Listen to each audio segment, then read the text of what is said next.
We'll start with going down to see if any counselors have a question on any ordinance for final passage.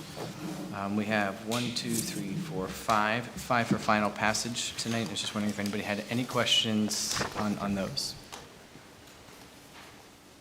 Rules of council, the only thing we changed was being out here. For this one that we have yes, the one that we're doing the final passage on is starting the caucus at 5:30. Oh, that's what I Right. thought. Okay, so this one is then accessibility, the ADA compliance, yes, codifying ADA compliance. Yes.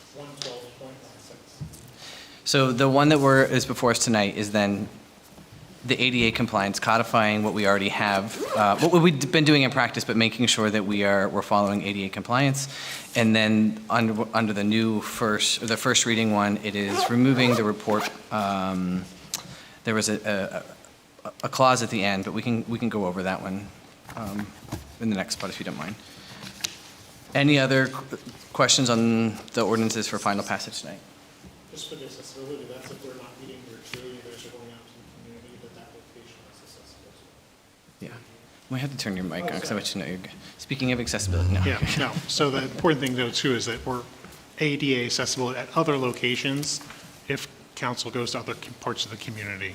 Yes. That's all. We're saying we're going to comply with that there as well. Thank you. Yeah. Any other questions on anything for final passage? Okay. Any questions on ordinances for the first reading? So we have 2 for first reading. The first one being the rules of council, and this is at the very end of 112, specifically 112.16. There is a chapter or a clause that says we are to be getting reports on seminars and conferences that the administration goes to. So it doesn't relate to council. It's been giving us this reports that we're not collecting, and I think putting us in a position where we would then be accountable to what the administration is deciding and then having to monitor. We've not done that, I don't think, at least for the past 2 years that I've been on council, so I thought that put us in a position that wasn't great to be monitoring something that we've not been monitoring. So I think that how the administration decides to send their staff to conferences and seminars is really up for the administration to decide, and that should be laid out in the budget versus us having reports and having staff having to submit reports to us. That's what that one is on. Any questions on that one? Number 2, who wrote the resolution? That one was, the first is by me and the second is by Councilor Shaw. Sure.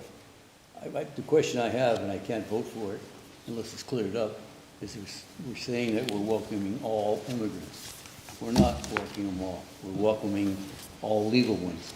There are immigrants out there that have paperwork problems or whatever. I'll go to the wall to them. I've taken people to Buffalo to get their papers completed and done. But I don't like the idea of saying we welcome all immigrants, because the ones that are the bad guys, they know where ICE is going, and they know where we're going to be. So in this ordinance, what it outlines is what was just passed in Allentown and also passed in Lancaster, and is what is required of the welcoming city. And if we don't have this, then we lose that application. It's not saying that anybody's committing a crime, that they can't, our police can't be involved. If they are committing a crime, it's not getting. Can we put legal in that resolution? I think that's where we can. I think that's presumed in the language. Yeah, I think well, first off, I think we're going to clarify it. So the Welcoming City is a program by the nonprofit Welcoming America, which is based out of Atlanta. And they do a 1 to 5 star rating, depending of your city, your borough, or county, of letting whether immigrants, legal, or here as a refugee status, you know, that city has the ability to provide some sort of, not protection per se, but like, you know, that they're not out to get you. So that's the ordinance, is to help comply with our status as a welcoming city under the Welcoming America program.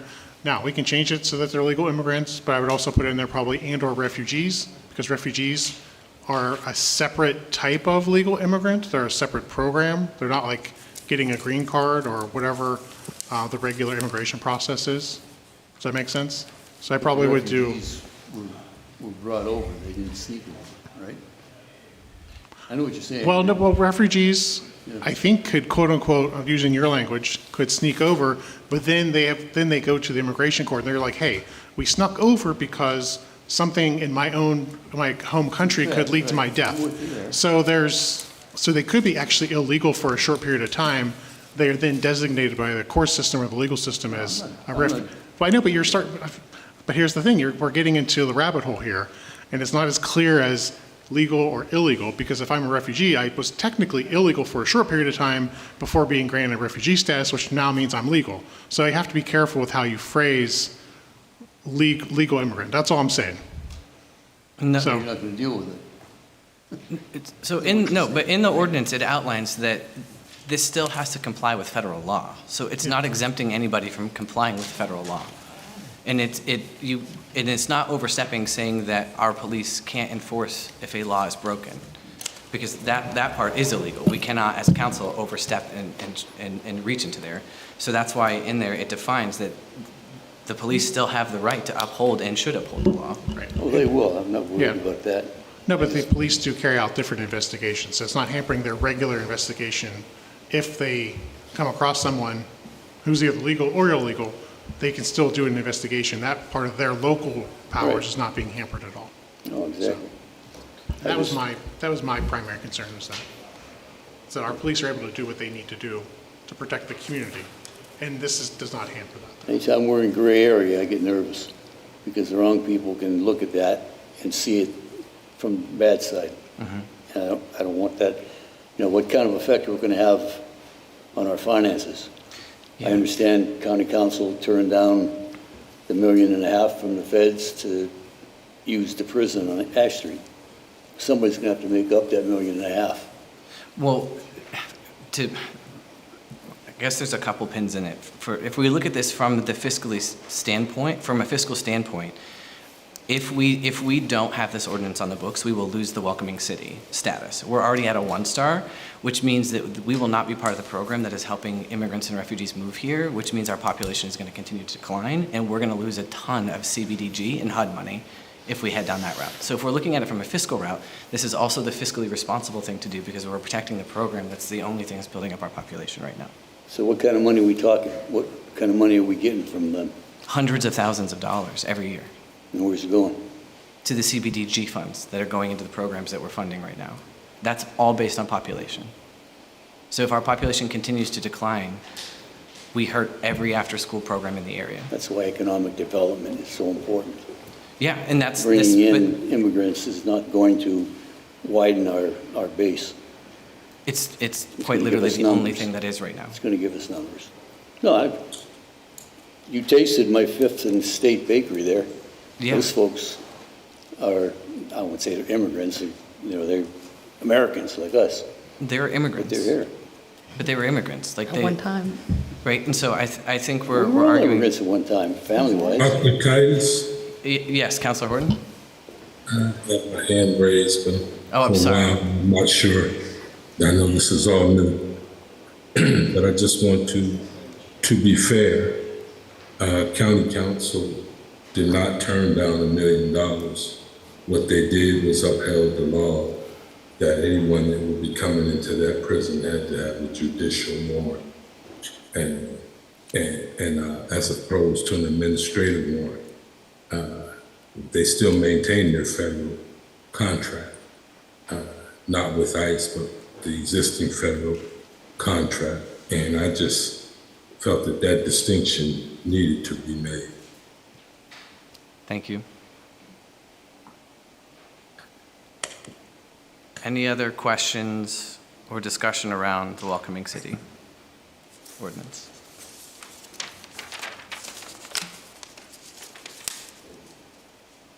Okay. Rereading it now, I mean, it's pretty cut and dry. It is what is necessary for us to Right. keep that. We're on the cusp of losing that designation right now, which I think would really harm us as a city. All All right, looking at old business, any questions on any items in old business? The all of one. This was the public hearing we had last time on the Erie Cemetery, and designating that as a historic site. Were there any questions or comments that anybody wanted to bring up, or things we still needed to get answered? They should almost rename that cemetery and museum. If you ever walk through it and see the years when people were born and died. Yeah, there's a lot of history over there. There's a lot of Very much history. Yeah. And it's well kept and maintenance, and a lot of community use it. Like, I get to see it daily, so Yeah. people use that cemetery, walking, jogging, taking their kids on bike rides. I think it's interesting to take your kids to a cemetery, but it's safe. No one's driving fast in the area, so it kind of makes sense. Agree.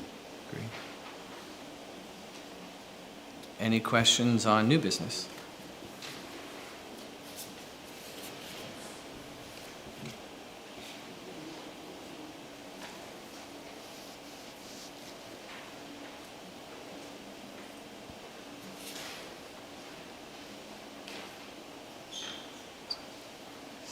Under contracts, we did have something come up, and then I had sent everybody out a text earlier and sent an email following up about this. We have an ordinance on the books right now that says that things are due for the agenda the Thursday at noon, so the Thursday prior to our meeting. And we had an item come through that we do need to talk about, and it could technically wait until the next meeting, but it's really going to put quite a hinder and a big responsibility on the person who would get this contract to try to learn a lot in 3 days. So if we're able to waive the rules tonight and get this resolution passed for them, then the zoning board hearing is, or the zoning board, yeah, right? Zoning hearing board is able to offer the contract to a solicitor because they, by municipal code, have to have a separate solicitor. And they will be able to get ready for the public hearing that is coming up on that. Did you want to talk a little bit just about the process? Yeah, just this was accidental. I think it was submitted to city clerks on Friday, but the zoning hearing board has not had a solicitor since December. Their old solicitor had resigned. They had done everything with the RFP, interviews, and everything else to get situated there. So everything was ready to go, it just wasn't turned in on Thursday. I asked Tyler specifically if it could be added, because yes, it could wait until your next meeting, but there's some pending litigation, there's some deadlines that the zoning hearing board has to abide by through the zoning code when they make their decisions. They didn't have a January meeting, but they did have a February meeting. So the item on there needs to be done like within 45 days. The solicitor usually drafts those decisions. And I know as an attorney, it would be helpful to me have more than, 3, 4, or 5 days to come in and kind of get all caught up to speed. This additional 2 weeks will help her out. The solicitor's qualified. She does municipal and zoning law as part of her practice. And it's at what I would call a reasonable hourly rate. So I don't think there's President did a any. nice job of sending it all to us, so if Okay. Trying to everybody explain read it, it. yeah. Yeah, so that okay, was just, so this is, I try not to jump the rules, because as a lawyer, I'm like, you should abide by the rules. But this is the one time I was asking to kind of get it going, because it will really help them out. And the main thing too is the zoning hearing board is supposed to have an independent quality to it. It's not run by the city, but we help obviously pay the bill. So you guys approving the appointment and the contract will help them get moving again. So, thanks. And for clarity, this is no addition to the budget. This was already budgeted. We're already planned Correct. for. It's now just putting the person in the position. Correct. Yeah, the zoning hearing board budget's already incorporated in. So I don't know all the dollar amounts or the specifics, but it's something that the city pays their solicitor bills, and this has been the ongoing thing for as far as I've been here. So. Any questions about that? So what that would look like tonight is, right after we do the approval of the minutes, I'll call for a motion to waive the rules. We'll have to vote on that, and then if that passes, we'll call for a motion to then add this resolution. So then we'll vote adding it, and then it kind of just puts us right back into the regular flow. So if I do it then, it gets tucked in with the rest of the contracts, so then we're back to standard operating procedure for the rest of the evening. All right. Any other questions on anything else that we're going to be voting on tonight? When it comes to the welcoming city, Yes. you said we were like a 1-star or something like Yeah. that. Is there, I'm just trying to think, is there like 2-star, 3-star? Is that what? 5 stars. 5 stars? And do you have to like meet certain requirements to get to those or do certain things? Yeah. Are we trying to do those things? I mean, if we're gonna do it. And that was also part of the ordinance, is it lays out the expectation that we as council then will have, not that they have to, but that they shall always attempt to be getting at least a 3-star. So it puts us, I'm not saying we have to do the 5, but putting us above a 1, I think would be excellent. And then it also says that we need to do a little bit more investment around some of the training and things that we're offering in the services. Go ahead. Do you want me to say more? Yeah, go ahead. Yeah, so the prior administration did recertify in November, which is where we were with that 1-star. We won't actually be practically eligible to increase our rating until next year, but we are getting everything in place to be able to be rated at a higher degree. We're out of compliance with 2 of the 7 categories, and they're not that complicated in general to get in compliance. The bigger issue is one of the 2. The simple one is the library. So we're working with the library to make sure that we have the kind of materials and access that we need to have there. The other is our policing policy. So if there was something that they had seen related to our use of translation services through Border Patrol, that is a red flag. And so what we need to have is a clear, consistent policy that our police do not cooperate with immigration enforcement.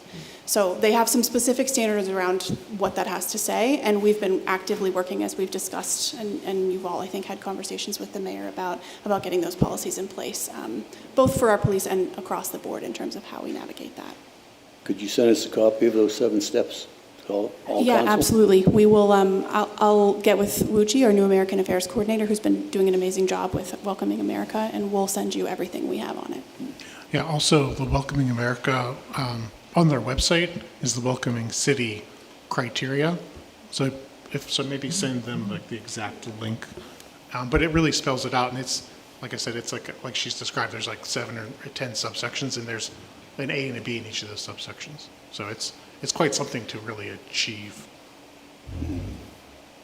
Thank you. It's one of the other things that, let me make sure. Do we have any updates around the zoo and where that stands?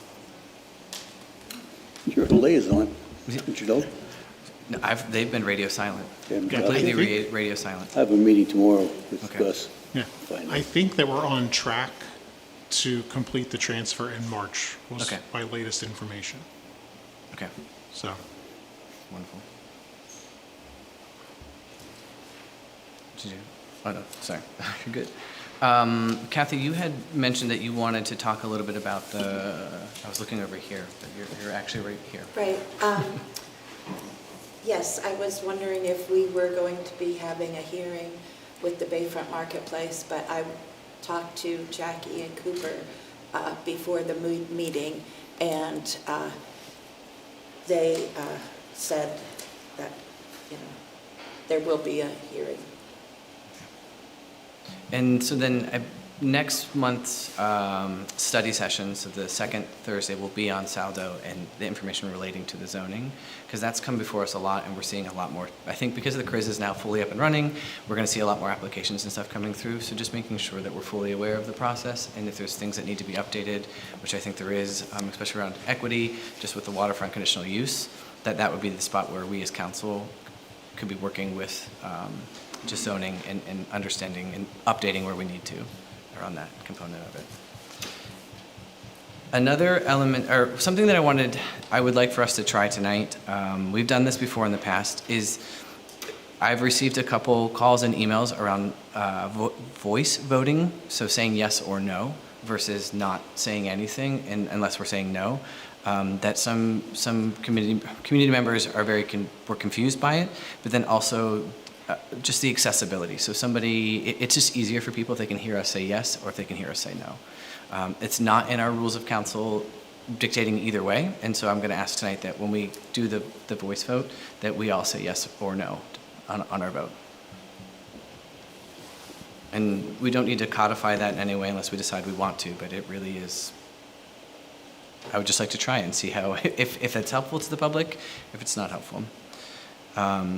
The other discussion that we had started that I think is really relevant right now, especially with what I've been seeing online, is around the social media comments. I think it would be helpful to the administration if they knew where council stood on this. I know we started this discussion a little bit in the last caucus and then also when we had our retreat with the administration. But I wanted to open this up to council members for us to talk this through so that we can help the administration here. Provide some guidance, I guess, like on where we as council stand.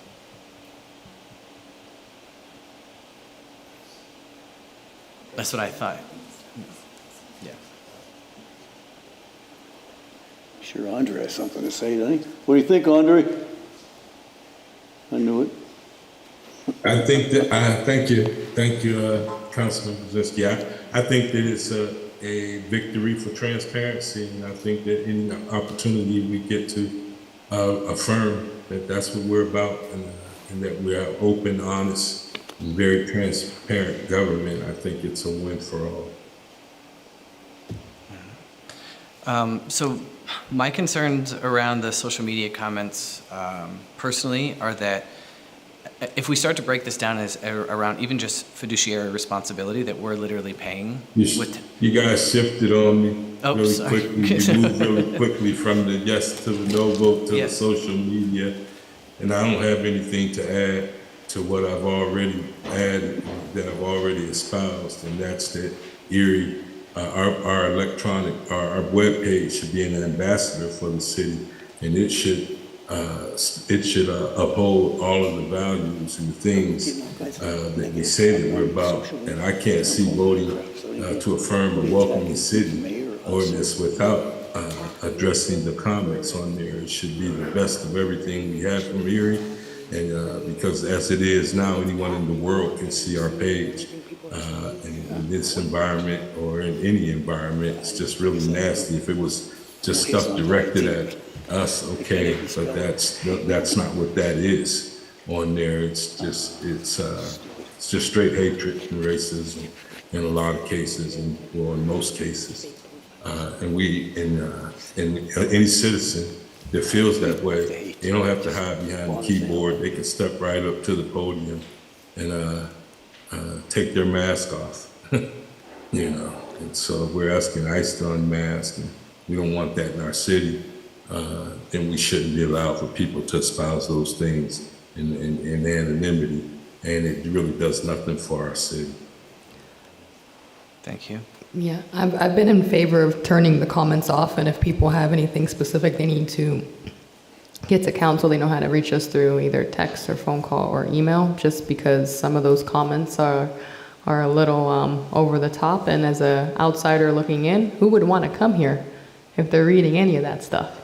So, we're supposed to be nice and friendly and welcoming, and Erie's vibe is completely different in person than it is online. Yeah. For me, I genuinely have a difficult time knowing that we raise taxes and we raised fees, and that we're using taxpayer dollars to pay to manage a platform in which we're upholding inflammatory and oftentimes hate speech. I think that if people want to say that, they absolutely can say it on their own page. They can share and like and comment all day long, and they can tag whoever they want to all day long. But I would like to see us as good stewards of not just the community's image, but also the taxpayers' dollars to not be the one hosting those comments. I do think it is a very bad look for us. And as somebody who, in my day job where I get paid, works as a therapist, I will tell you that these comments have very, very serious impacts on people. Very serious impacts. And if people, we're not cutting off anybody's ability to say or share whatever they want to on their own pages, but I don't think we need to be the ones hosting it. think it's a bad look for governing Can we body. block that, Ty? What's that? Can we block it? We can just turn the comments off. Yeah. And so we can post all the information, but we're more of a conduit and we're sharing the information. When we're waiving the rules today, could we add that? Can we, I mean. Shut it off?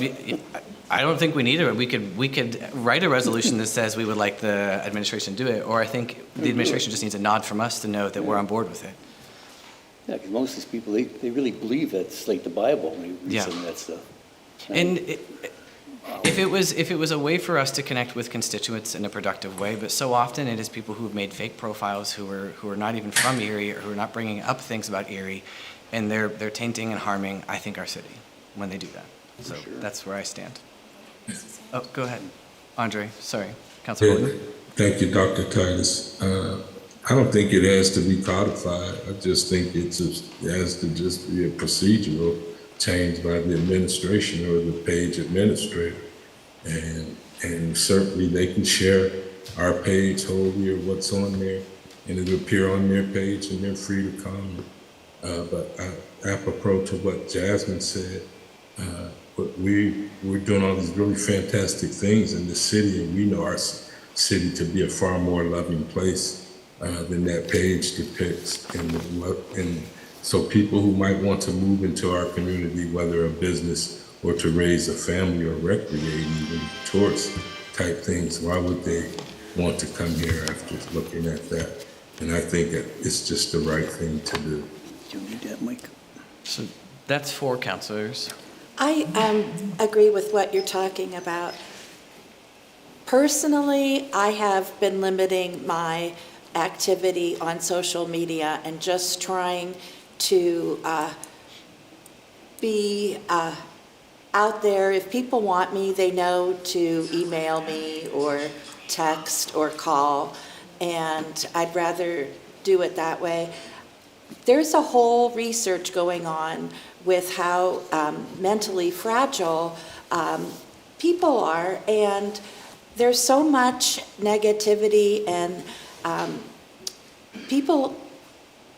there's people who have committed suicide because of being bullied and on social media and that. And for my own personal mental health, I have had to, just be away from it, not as much. So I agree with what you're saying. I don't know if you two want to weigh in at all, or if you wanted to abstain from. That does put, that's 5 who have affirmed, but I don't want to overshadow any voices. Yeah, I think as much as you're willing to share where you are, I think you're right that we could just change this policy as an administration, but it's really important to the mayor that there be a united front here. As with everything, I think the way we've been working together so far, it's been very collaborative, very open, and making sure that we're aligned in how we're serving the community. And I think this is a pretty big decision, and just want to make sure that as much as possible we're going into it with a united front.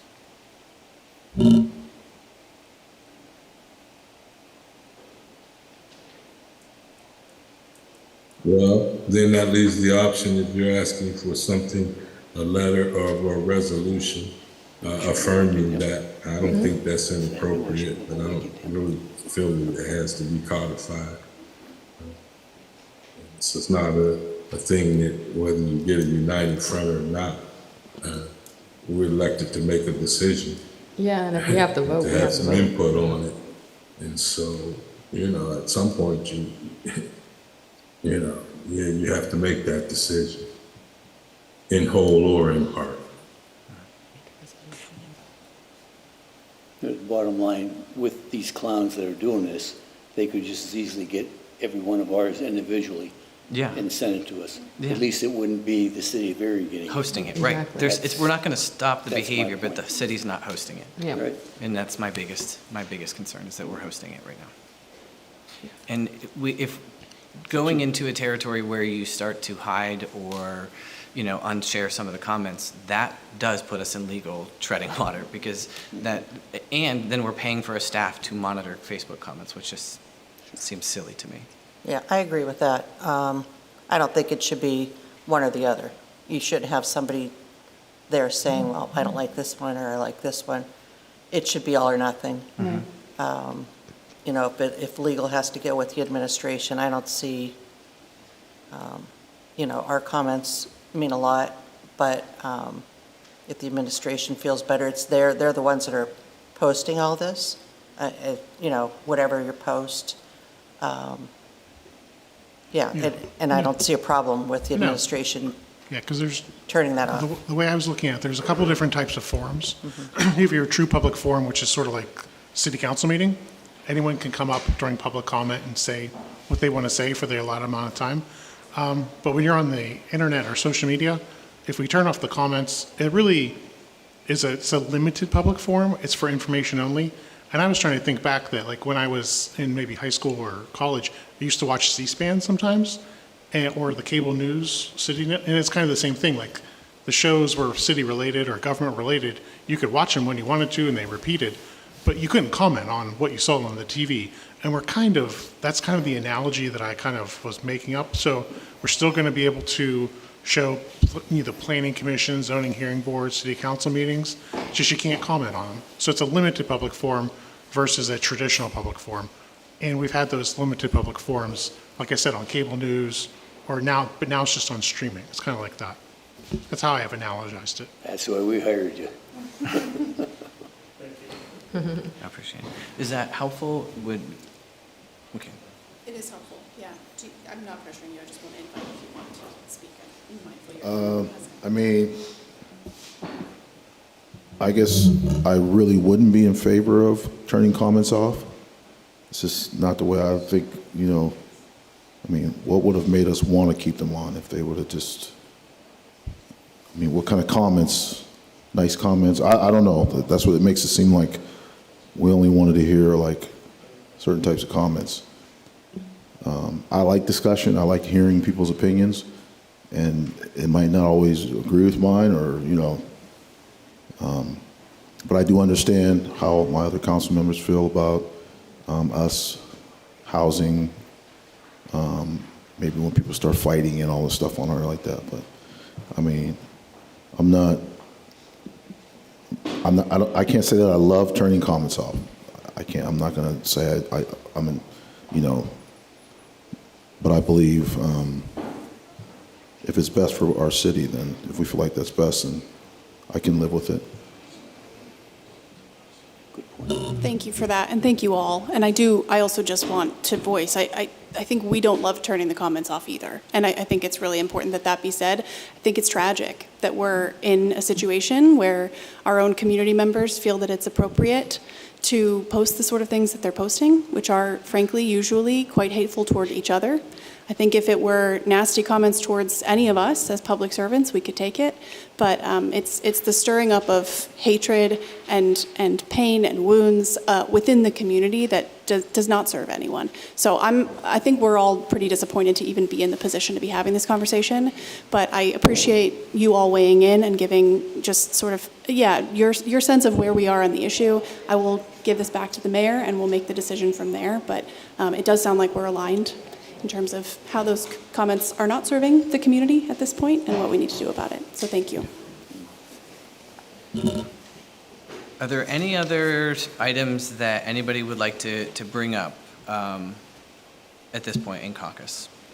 Anything that people just want to address? We do have a presentation this evening from, I'm actually just going to pass the mic over to you, Councilor Troop, and you can share just where the students are from and how we got to this point. So we have a presentation today by some members of, staff members at Erie High School, and I think the Red Cross, and some of our students are here today. One of the teachers that was telling me about the event and ways that they can get it to the community. And I thought, ooh, that'd be something nice to bring down to City Council. And I presented the idea to you, and thank you for allowing it to be a part of the agenda tonight. I think this is a great opportunity to learn more about this, but then to also get the information out to the public, and then to engage our young people in a really productive way. So thank you for helping create that. Well, if there's nothing else that we need to go over, that does give us still about 20 minutes, so we can kind of reset the stage. We'll pause the live feed, reset the up here, and then get ready for our meeting to go live at 6:30. Thank you.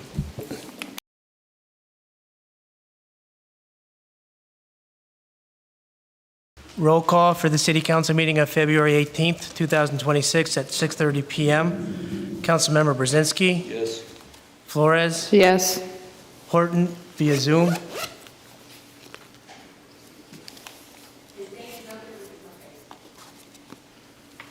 He'll be back.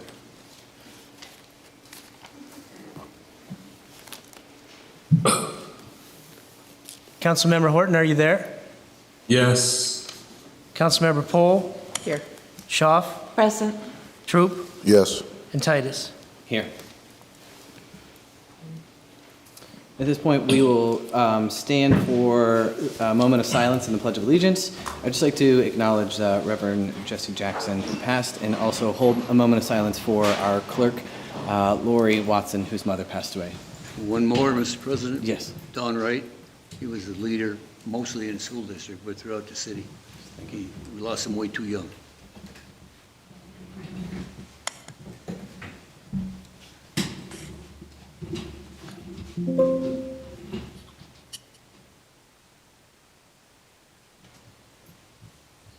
Pledge Allegiance to the flag of the United States of America and to the republic for which it stands, one nation, under God, indivisible, with liberty and justice for all.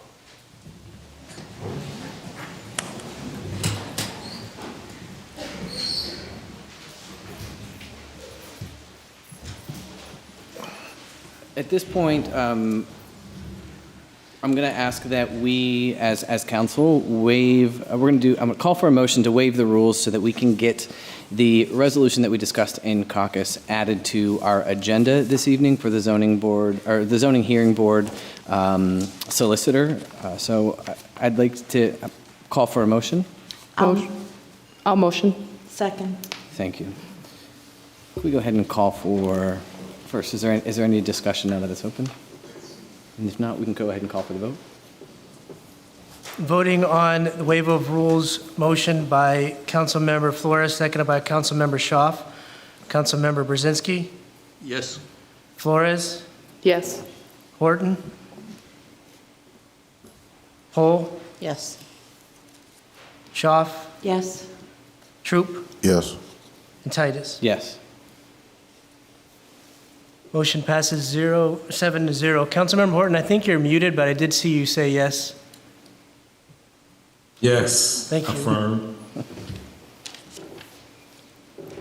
So I believe at this point, this brings us to our presentation.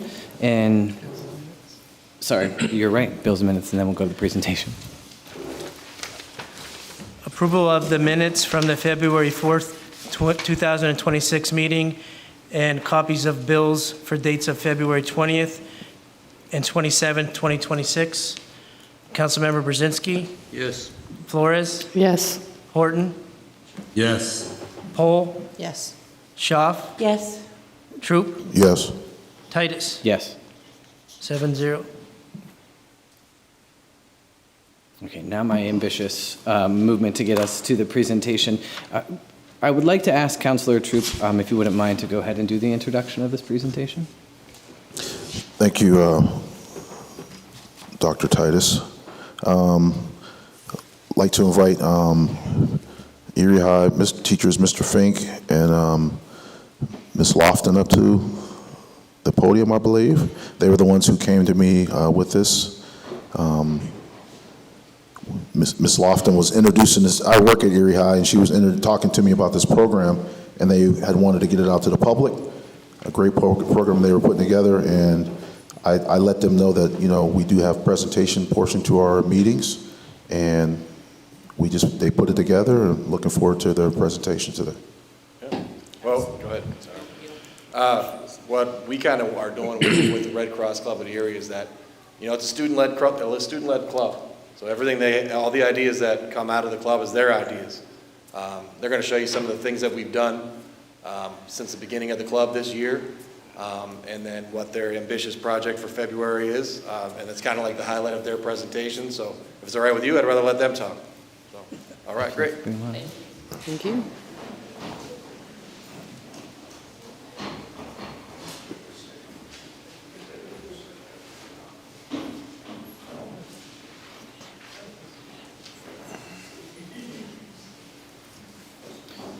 Do we have somebody helping switch I don't think the clicker is down there for the PowerPoint presentation.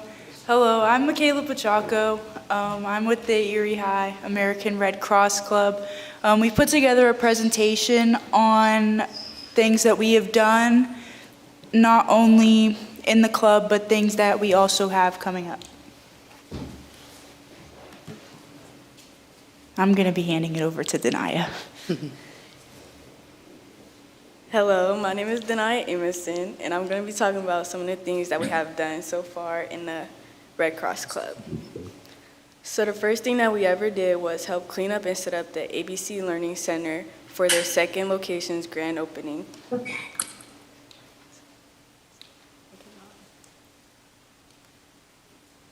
During the month of November, we also walked in the Veterans Day Parade.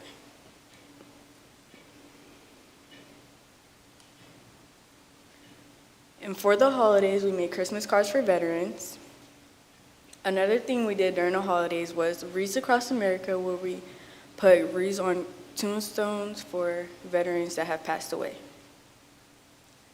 For the Refugee Center, we hosted a clothes drive, and for the Mercy Center for Women, we did a gift drive. Our club also taught Collegiate Academy students how to do CPR, and we volunteered and walked in the MLK Day Parade.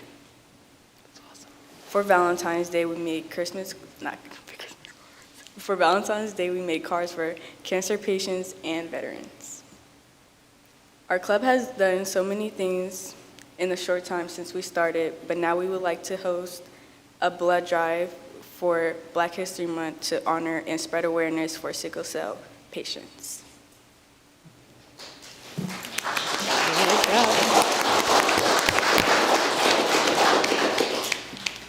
So our blood drive will be hosted March 9th, 12 to 6 p.m. at the Booker T. Washington Center. We will be offering free sickle cell screenings prior to donating, as well as for the month of March, we will be giving out free A1C testing. At our blood drive, donors will receive a free t-shirt while the supplies last, as well as a $20 Amazon gift certificate and $15 Amazon gift certificate via email. Food will also be available at the blood drive. Hello, my name is Maserati Johnson. I'm with the Red Cross Club, and I just want to give you like a brief summarization of the history of sickle cell. So sickle cell is a genetic red blood disorder, and it takes the shape of a sickle. It acts as a natural barrier to malaria, so that's why it's commonly found in people of African or Indian or ethnic descent. It was first marked in medical literature in 1910 by James B. Herrick, and it helped pave the way for where we are at now with treating sickle cell. I see all the city council members in front of me, and I know you guys are all encouraged to help the community, and a great way to help the community would be either donating blood or maybe just contacting a friend and telling them to donate blood. And I'll be passing it on.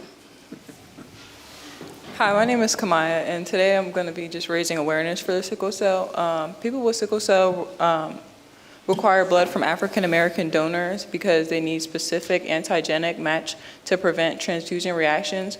Did you know that over 50% of Black blood donors have Pacific red blood antigenic profile that is a perfect match for sickle cell patients?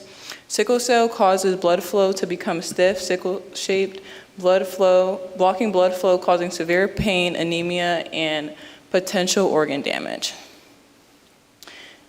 Our sickle cell blood drive will be March 9th, 12 to 6 at Booker T, and everyone can attend.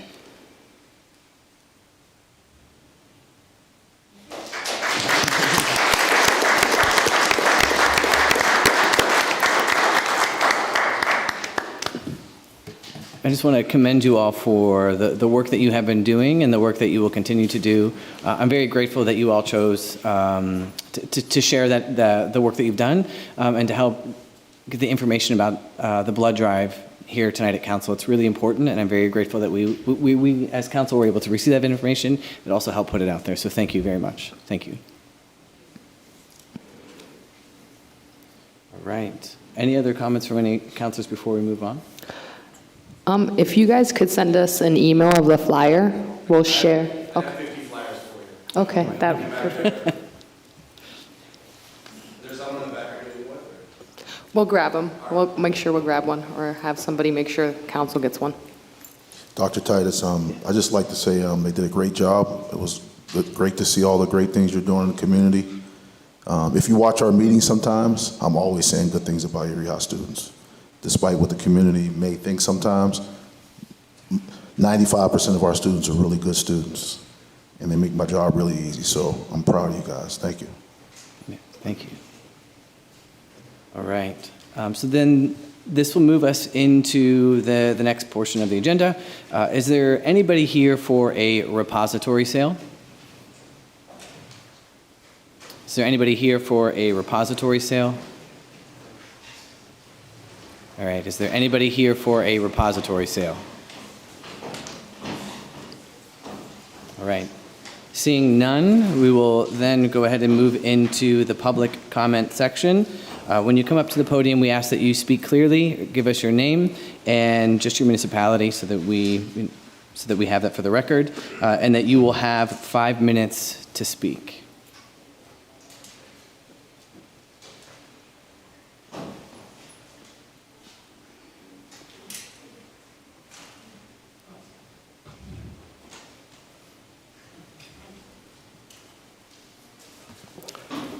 Hi, Emerson Bannon, Kutri, City of Erie, Academy neighborhood. I just wanted to come up today to speak in support of the Welcoming Cities Ordinance. I think this is something that's really important. Erie was built on immigrants in its history and will continue to be built by immigrants in its future. I think this is something we're going to definitely need if we want to grow our city, grow our economy, and just be a welcoming place for all. It's going to be important to show that the city is willing to make changes and be nimble as we navigate with a shifting federal landscape. So I would encourage every member of council to pass this resolution. I hope the administration implements it, as well as in the future potentially consider opportunities to network with other welcoming cities and pool resources. Because I think often, a lot of times, cities can feel isolated with a lot of these large challenges that have fallen upon them, but a lot are going through the same thing and looking at the same problems that might be able to come together for a solution. A lot of democracy was born out of the original confederations of Greek city-states, and I think that's something we can look together as ways for American cities to move American democracy forward. Please support this, Justice for Cello, and hope we can be a welcoming city for all. Thank you. Thank you.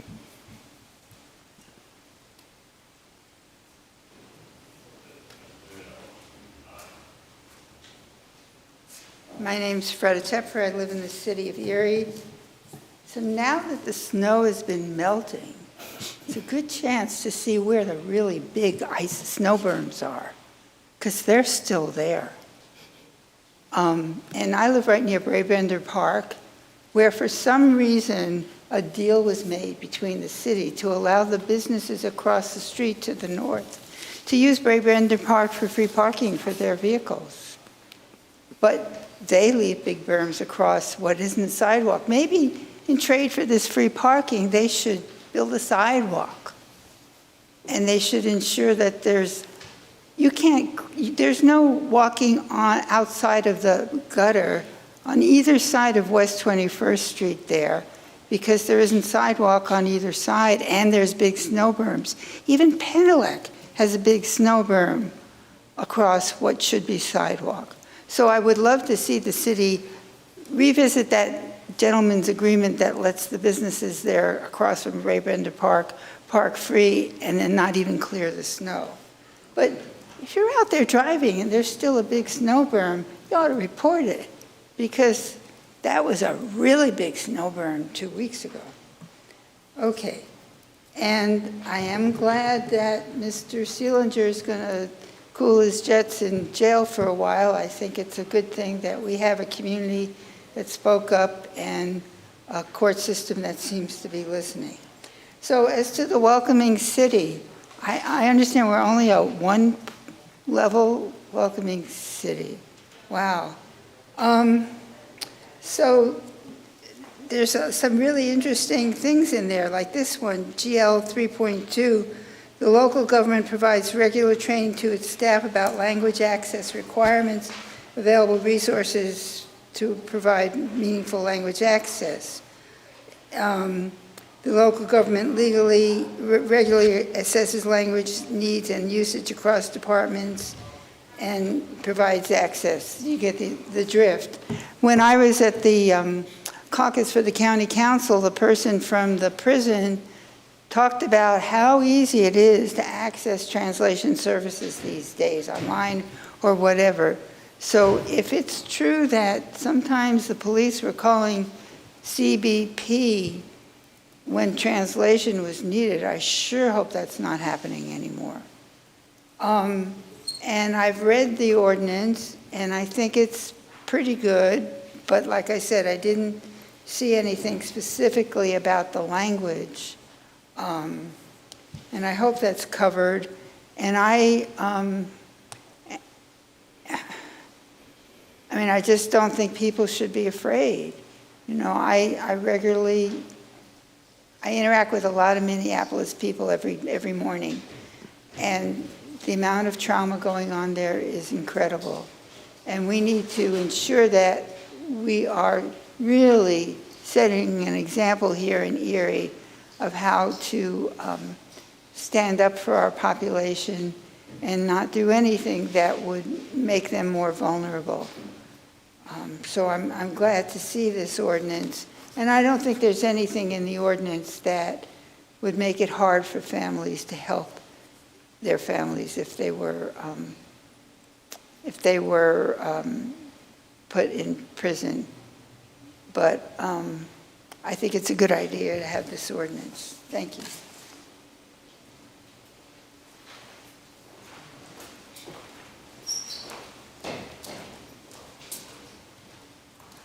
Hi, my name is Tina Hiotis. I live on the east side of Erie. And first of all, I just want to address City Council. Since July 2nd of 2025, the city's been carrying the weight of the murder of Marcello Woodard at the hands of a probation officer that was assigned by the Commonwealth of PA that was supposed to protect him and help reintegrate him into society and not to cause harm. As we all know, with everything that's went on, that is not what happened. But through it all, our community responded with unity through peaceful protest. It crossed racial lines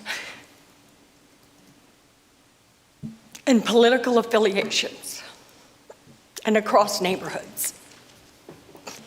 We came together peacefully to bring awareness to accountability and public safety. It's not a partisan issue. It's a community issue. And we are grateful for the progress that has occurred, but now we must move from reaction to reform. And so that brings my first topic, is bringing back up the Community Policing Board. We need to make sure that we get something instituted here within the city and county, which I know you guys don't have anything to do with the county, but we need two governing bodies that are willing to work together to institute policies, to make changes in the policy and procedures and protocols that deal with public safety, not just in the Marcello Woodard case, but for any other family member that may unfortunately be put in the same situation. We need to have something on the books. And I know calling for a community policing board with subpoena power may be a little bit of a stretch, but anything with a community policing board with anything less is just placating. You need a community policing board that's actually going to be able to do something. They're going to have to be able to access documents. They're going to have to be able to compel testimony, review policy and procedures, to and to find out where they're not functioning correctly and put the new ones into place. This isn't anti-police by any means. This is actually a safety and security measure for not only the public, but police officers as a whole. Because when you have two entities like the City of Erie and Erie County working along the same protocols and procedures, when you have units or things that coexist or they're working together for some type of thing that's going on in our community as a whole, they're all going to be aware of what their responsibilities are, and there's going to be no confusion in how they're supposed to respond and act. The second thing I wanted to bring up is actually housing and safety. I am still getting people that reach out to me regarding the community, the city housing authority, and the homeless population that resides in there at night, that they come in and out, that don't live there, doing drug activity, prostitution, people who live there that don't feel safe. There's even been some concerns and reports of actually manufacturing of narcotics in some of those facilities or buildings. I do have some private information that I could give you at a later time. I do not want to put out here for the public to hear. But these buildings are housing vulnerable adults. Some of these adults, that's the only choice for housing that they have, and they shouldn't have to live in fear for their safety or in fear of retaliation when they're going to these property managers that are contracted out to supervise these places. They're getting told, you're the problem and you need to move, and they fear retaliation. And that's not something that we need to be happening here in the community to our people who are a lot of times vulnerable, disabled, and that is their only option of housing that they have. And that brings my next topic up, and that is community or city contracts. You should be able to review the contract awardees, the people who have these contracts, to make sure that they're upholding their end of the bargain, that they're doing what they're supposed to do. And if they're not, there should be some recourse for those contracts to be pulled and then be reassigned to someone else. And then I really think the city should focus on making Erie an Erie First city where Erie city businesses get priority on these contracts. Thank you. Thank you.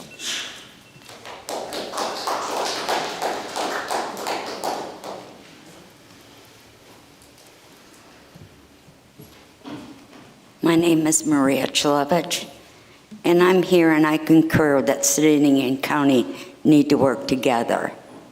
But one thing I am very upset about is I have a friend in Nevada that contacted me and then sent me an article about a child being taken out of a school here by ICE. There's no news here. We don't have a newspaper. We don't have any investigative reporters. That is a bad picture. Nobody knows what's going on in this town unless you watch a city council meeting. That should not be like that. You know, Erie used to be an all-American city in the 60s and in the 70s. 72 was the last time they were named. And it's gone downhill from then. You've taken away any enjoyment that seniors have had downtown. They can't even go to McDonald's and get a cup of coffee and enjoy each other's company, that they have to sit outside of the Richford Arms. You don't have anything for children around here unless you want to go to Mill Creek. Is there even a skateway anymore? I don't think so. We've become a third world city. That's the problem here.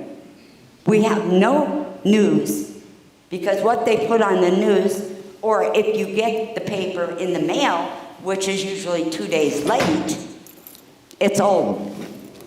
And there's nothing in it about what's going on in the city of Erie and in Pennsylvania.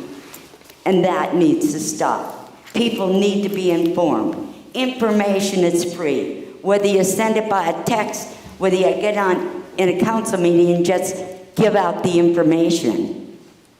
We cannot live like this. And the thing with ICE, you know, they're going through government contracts so that they're not investigated. Is that what the shipyard is all about? That's a polluted site. They're having the same problem in New Hampshire, wanting to put a building up on a polluted piece of land.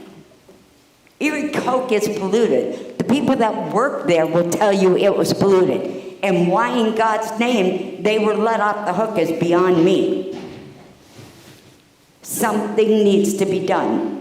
We need a newspaper, we need investigative reporters to know what's going on with the city, to know what's going on in the county, know what's going on in businesses around here, as some of the people have spoke.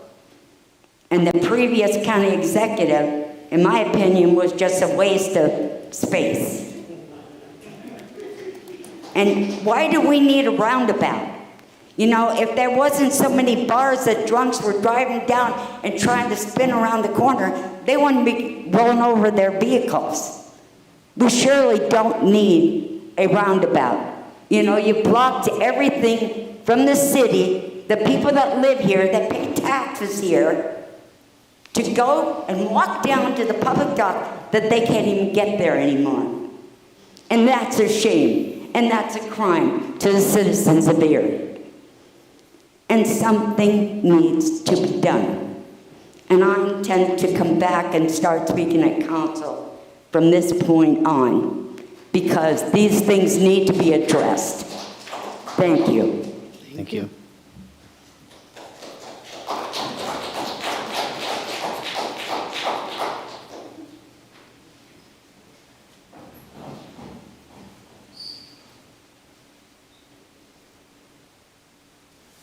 Abdullah Washington, Erie, Pennsylvania. I brought somebody special here for me. I'm going to be brief, and then she's going to explain, to make it plain, why the people of Erie have no desire to cooperate with ICE. First, I want to say, Justice Ficello, of course, many of us here in the city of Erie, about 30%, came here in chains as property. It was said that a black person had no rights that a white person was bound to respect. Seeing one of the officers, unfortunately responsible for this, being prosecuted after all this effort, after all this discouragement, after being told that we were out of line, seemed to face justice at this point is encouraging. But there were also people who were being dehumanized. So I want to encourage Erie to really listen to its heart. We are a city and a county of many nations trying to be one. I have somebody very special here. Please announce yourself. Hi, my name is Deanna Chatfield.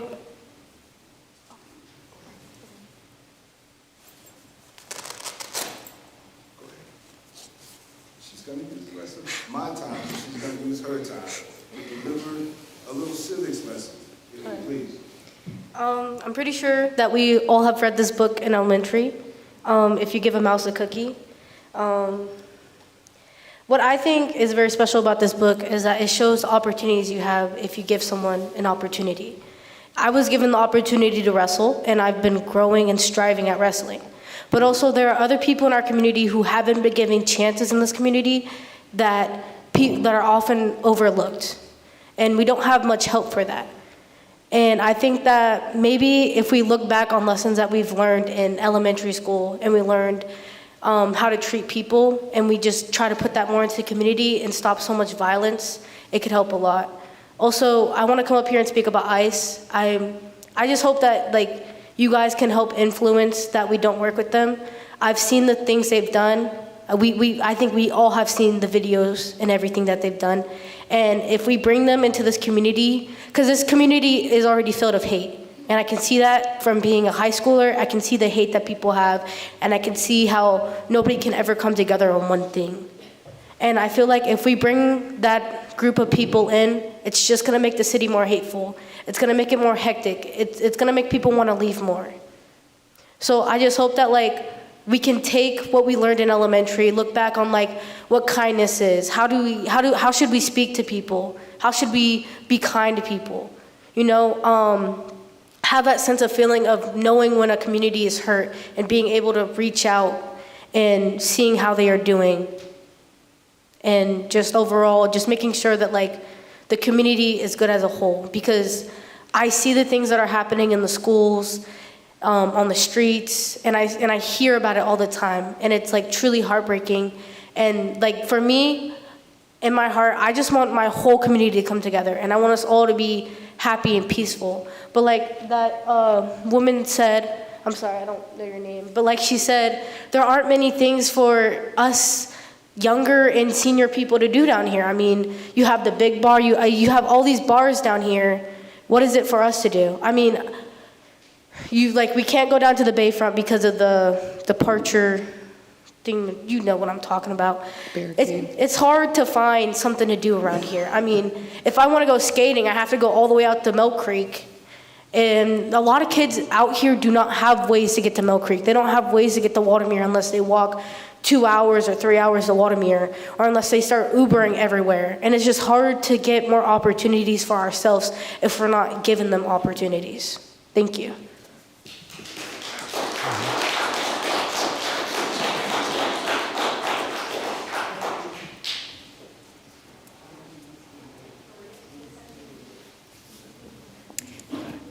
Hi, I'm Sister Jacqueline Sanchez-Small. I live in Harbor Creek, but I work in the city of Erie. I'm here to speak in support of the Welcoming City Ordinance. I'm going to be brief. Just as Benedictine sisters, we have had a mission to be in support of and working with the immigrant population in Erie since 1856. We continue to stand with our immigrant neighbors, and we know that they're essential to just every part of our life and community. They're essential to our economy. We don't want to do anything as a city that would harm them or help them or encourage them to continue to live in fear, as so many people across the country are currently living in fear. I think that as we turn our attention to what we can do to be a welcoming city for immigrants, it's coming at a time when we also, rightfully so, are thinking about policing and how we can be as just and encouraging of safety and a feeling of security for our entire population, especially in the wake of the killing of Marcella Woodard. There's something very important about having clarity around what this city is and is not going to do against its own people. And as this is becoming more of an issue nationally, we know for the last several months we've been worried about it for our Black brothers and sisters as well. And I just wanted to say that on behalf of the Benedictine sisters, we do wish to continue in being as welcoming of all people, all races, all of ethnicities. And we do want to support that. Thank you. Thank you.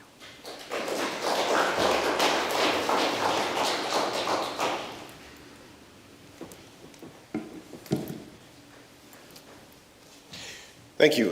Cole Shenley, I live in the city of Erie. I'm here to speak in favor of council passing the Welcoming City ordinance. And so it's really important. We've seen county council take on some of this work. We've seen the city take on some of this work. I think it's really necessary in the times that we live in when our immigrant population, who is so important to our continued growth and success as a community, and who are our neighbors and our loved ones, should not feel afraid for their lives. And I want to point something out. I know that a previous speaker mentioned not always being able to get the news about what is happening with ICE coming into our community. And I wanted to highlight something from Penn Live.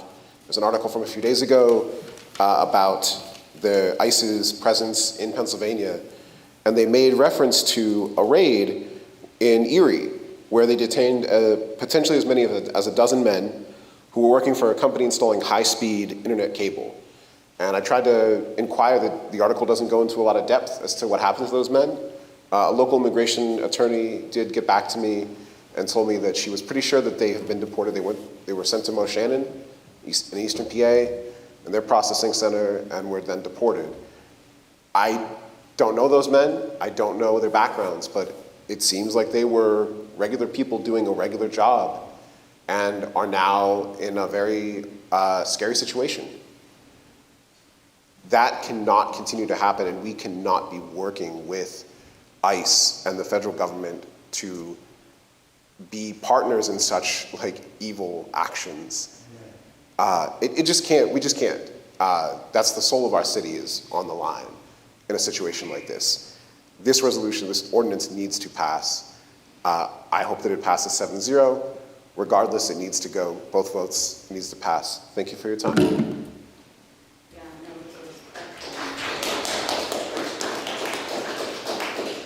My name is Todd Davis. I live on East Lake Road. He said it perfect. We cannot partner with evil, and that is what that is. These people, they can't not even show their faces. You think about that. Goons, they cover their faces. I've come to the point where I can respect an officer. I saw us talk to the state trooper today, just saying. Badge, name, number, smile on his face, handshake. That's the kind of officers that we need to be all about.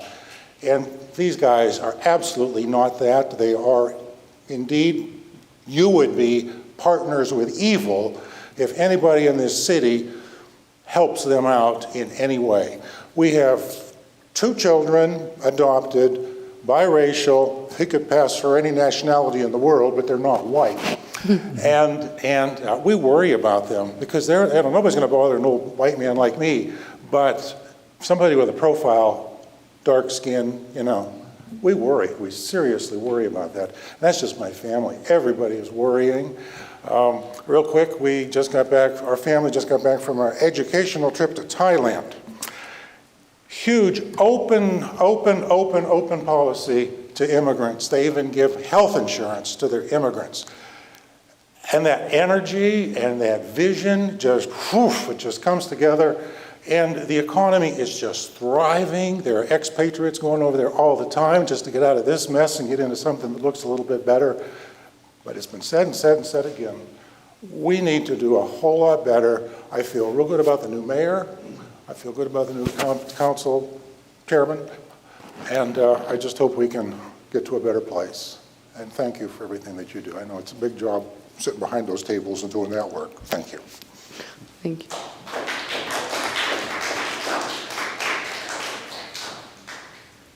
Good evening. My name is Constantine Hiotis. I live on the east side of Erie. I want to congratulate everybody on the election, on their winning. I was sick the last few meetings, so I wasn't able to attend. So congratulations and welcome. My feeling is, to be completely honest with you, and I'm talking straight from the heart, why is there ICE? I mean, what caused that? Do we remember, not even 4 years ago, what happened at our border? Who dropped the ball? Mayorkas, Biden, oh, the border's safe, everything's fine. And then people started being murdered by people that got into that border that weren't supposed to be here. I have nothing against immigrants. I'm Greek, for God's sakes. My family came here from Greece. My mother did not know the English language when she first moved here, and she worked at a morgue, cleaning dead bodies, so she could bring food to her children, me being the baby. So I got nothing against immigrants. My best friends from New York were Puerto Rican, Jewish, Italian, Polish, every single nationality you could possibly think of. But we can't just sit here and say it's okay for people to come into this country and terrorize our women and terrorize our communities. What about Rachel Morin in Maryland? She's a mother of 5. Kids will never see their mother again. Dakara Thompson, also from Maryland, a 19-year-old beautiful black girl, murdered and thrown off the bridge like she was discarded like garbage. What are we supposed to do about those people? Who's supposed to take care of that? Are we supposed to feel safe in the streets with people like that walking around? Because I can tell you right now, when I go to a place, I look at the place. I make sure I'm in a safe place. I want to protect my wife. I want to protect my friends. Because men need to step up and be men. We need to protect our women. We need to protect our kids. And when I say protect our kids, I'm not just saying from people with evil intentions. I'm talking about from the media, from the social media, from their phones, from their tablets, from everything. We all have to be vigilant. We got to start stepping up and start doing something about what needs to be done. Then you wouldn't have a need for ICE. If we had leaders up top, if we didn't have a president that was comatose half the time, we would have had that leadership and this wouldn't have been a problem. Why is the murder rate down in DC? I understand the National Guard had to go there. But do you really want to go and get some gas off of 18th Street and get shot in the middle of pumping your car with gas? Because there's no self-control? Because there's no direction? Everybody's looking the other way? People's pockets are getting filled and nobody's doing a damn thing about it. So when are we going to do something? We have our community went out and protested in peace. I was part of those protests. I was proud to do it. And I don't care who has a problem with it. But I will tell you one thing, look at Minneapolis. That place is a shit show. It's a complete mess. And why is that? Because you got no leadership. The governor doesn't care. What does he care about? He's stepping down from even wanting to run president because he got caught with his hand in a cookie jar. So what are we supposed to do? Let's get leaders that want to lead. And let's protect the ones we love. Thank you.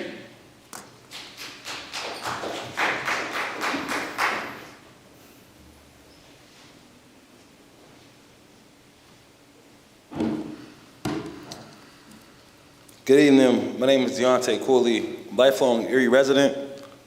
And over the course of the last, I want to say 5 days, I'm gaining a better understanding of why people are speaking up for some of the things that they're speaking up to, even throughout my frustrations. I've learned to gain a better understanding. I've read the resolution. People who have participated in the resolution have been huge supports to me.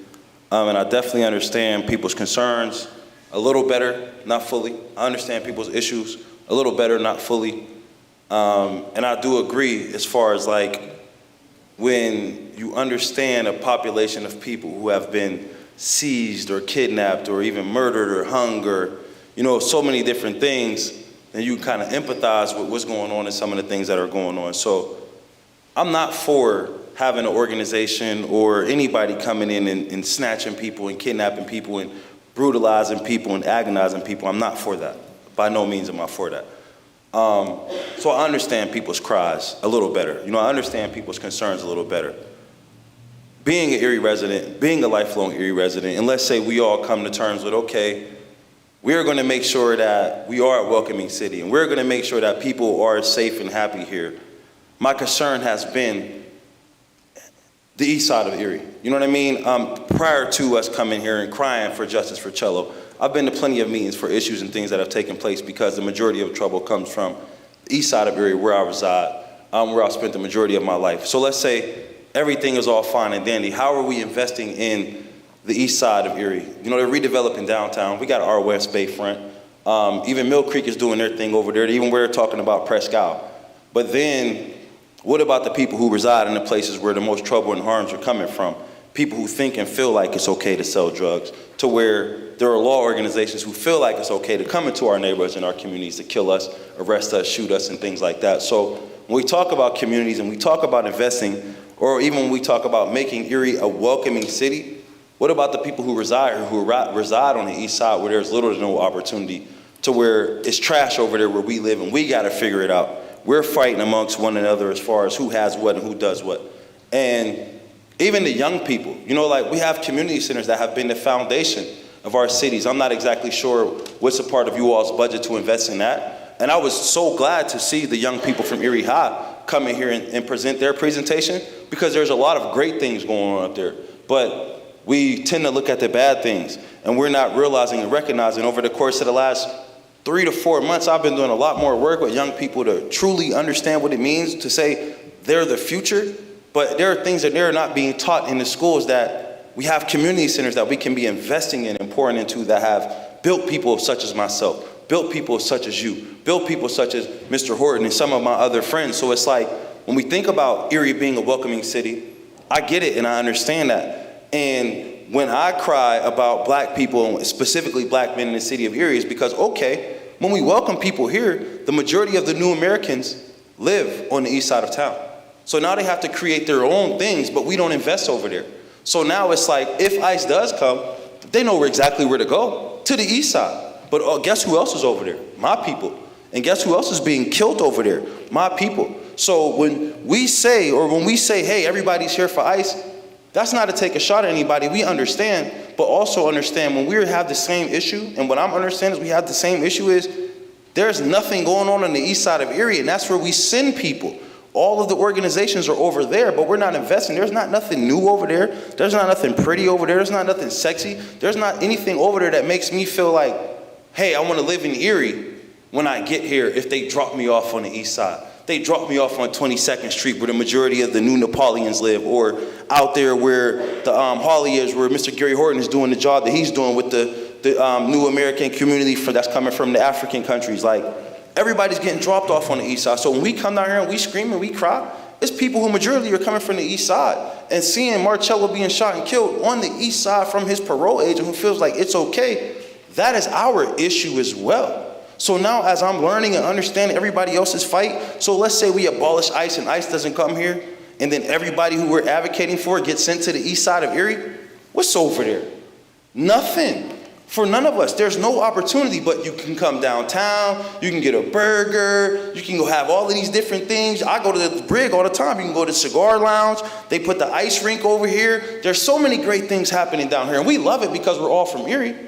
But then what about the people who have been living on the east side and the people who we're advocating for? When we send them east, where are we sending them to? So again, our cries for help have been change, not just arrest an officer, not just not have ICE in here, but give black and brown people opportunities on the side of town where we reside, so we don't have to come here and look like problems and trouble. Thank you. Thank you.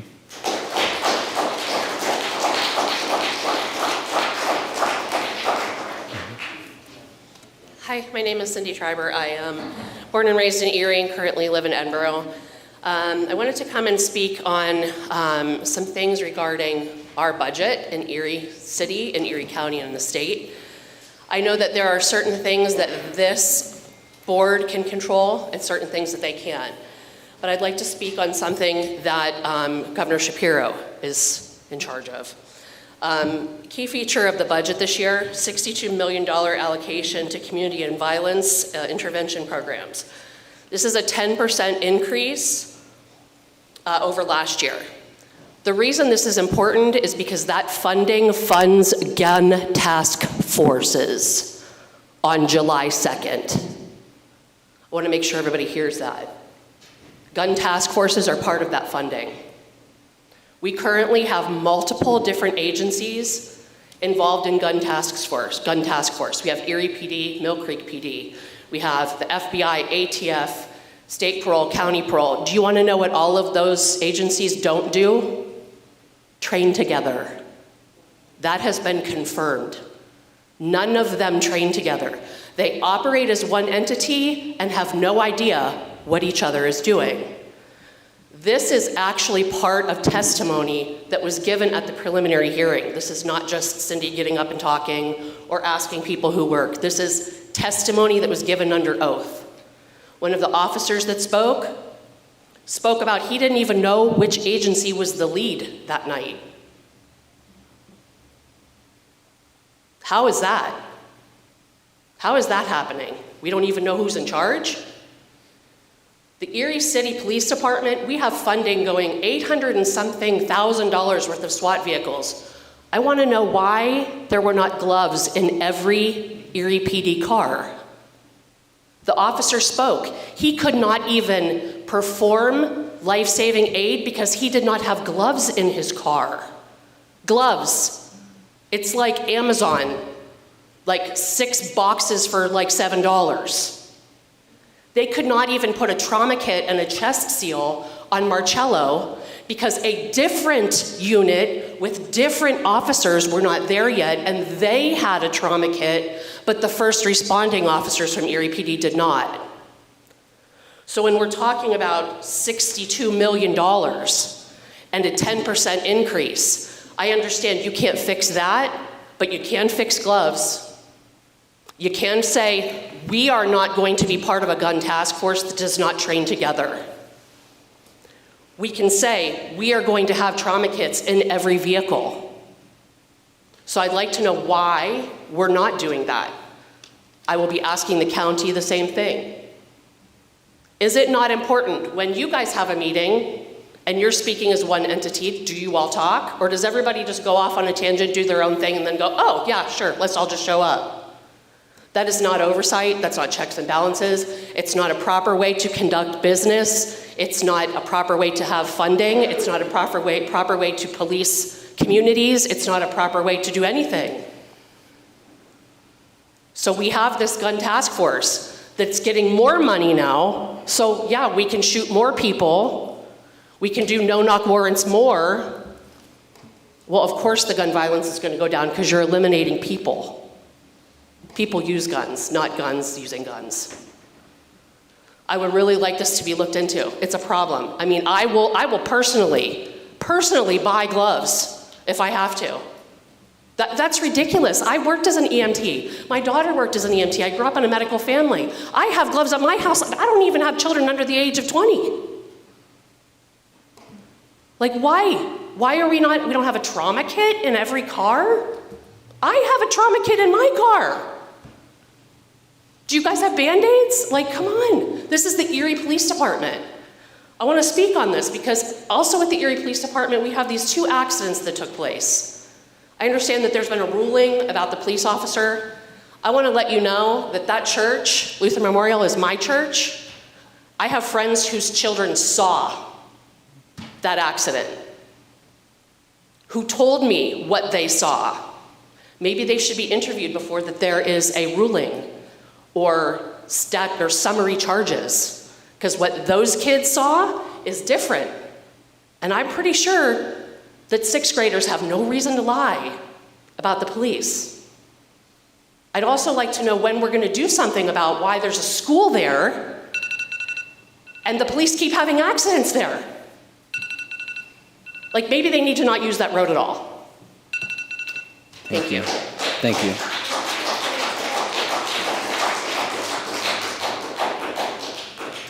Good evening, Susanna Faulkner, City of Erie, and I'm wearing a specific hat tonight of serving as Executive Director of Erie Arts and Culture. Thank you for your leadership and for considering Ordinance 2 under new business to codify Erie's commitment as a welcoming city. It's especially encouraging knowing the Chief of Police and the Mayor's administration are in support. As a leader in our arts and culture community, I want to speak from lived on-the-ground experience. We work every day with immigrant New American artists, creators, entrepreneurs, families, and youth. New Americans are not a special interest group in Erie. They are small business owners, which you can learn more about in our refugee-owned business directory, which is available at many different places around town and at citizenship ceremonies, and I'll leave some here. Our New Americans are community center staff. They're musicians, dancers, filmmakers, poets. They're parents and mentors. They are faith leaders and volunteers. They contribute life and care to neighborhoods. They stabilize our housing markets. They strengthen schools, and they power our local economy. When we invest in welcoming policies like this ordinance, we're investing in Erie's long-term future. So why would we pass this now? I see it for 3 core reasons. First of all, it builds trust. Creativity and community engagement require safety. We've heard so much tonight about public safety, and this matters not just for our refugees and New Americans, for every block, every pocket, every neighbor in our city. Safety matters. We cannot thrive without safety. Artists will not perform publicly, they won't rent venues, they won't have community festivals and programming if they fear that interacting with the city could put their families at risk. Trust is the foundation of community participation. Second, it ensures fair access. The ordinance reinforces access to services regardless of immigration status or language preference. For arts organizations like us and throughout the city, this means that youth can attend programs, families can participate in festivals, artists can create, and all of this is without fear. Thirdly, it clarifies roles. By defining limits on immigration enforcement cooperation, except where legally required, it provides clarity not just to city staff and leadership and elected officials, but also to residents. And with clarity, we reduce misinformation and fear. This ordinance commits the city to ensuring that immigrants can fully participate in civic life. And arts and culture is often the first doorway into that type of participation. It's a cultural festival like World Refugee Day or the Fiesta at Perry Square, which might be the first public gathering that someone goes to. It could be a mural project that becomes a first act of civic expression. Or maybe it's a field trip for youth who are in their first month of school in the United States to a museum that bridges them across different communities. If people feel unsafe engaging publicly, they withdraw. And this is the last thing Erie needs. If we are going to combat things like violence and just so many of the public problems that we are facing, we have to find a way for people to feel safe and seen. And if anything, we need this ordinance to ensure Erie's future while reducing population decline. Our foreign-born population is the only part of our city that has grown in the past decade. There's stats behind this. Cities across the country are competing for talent, for workforce, for entrepreneurs, for culture. Maintaining our status under the Welcoming America Certified Welcoming Standards sends a clear signal that Erie is a place where people can build a life. And we see the families, we see the children translating for their parents. We see the joy when cultural traditions are celebrated in public instead of hidden behind closed doors. We cannot build a thriving Erie if portions of our community feel invisible or unsafe. This ordinance affirms Erie's history. Erie has always been shaped by migration, whether it's industrial workers, European immigrants, African American families relocating during the Great Migration, refugees and new Americans today. Welcoming is not a new value for Erie, it's a historic one. This ordinance simply codifies who we already strive to be. And don't get me wrong, there's a lot more work to do so everyone feels a sense of belonging and welcoming in Erie, but this is a great start. As Executive Director of Erie Arts and Culture, I urge Council to adopt this ordinance because belonging is not some abstract value. It's something that's built in policies and procedures and ordinances and by leadership from all of you. It's also built in our community centers, in our classrooms, on stages, in murals, in festivals, and in everyday interactions with our city government. If we want Erie to thrive, we must make it clear that everyone who calls Erie home belongs here. Thank you, and I'll leave these.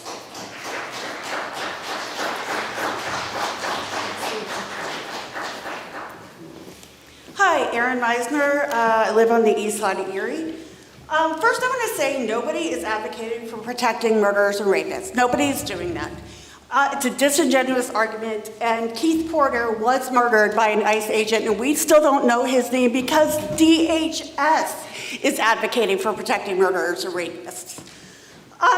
Public safety requires public trust from all residents, regardless of immigration status, race, disability, language, gender, orientation.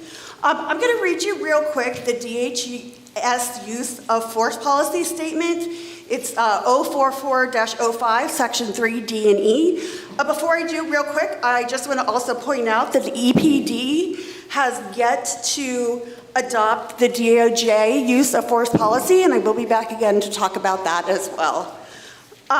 So DHS LEOs are permitted to use force that is reasonable in light of totality of circumstances. This standard does not require LEOs to meet force with equal or lesser force. DHS LEOs do not have a duty to retreat to avoid the reasonable use of force, nor are they required to wait for an attack before using reasonable force.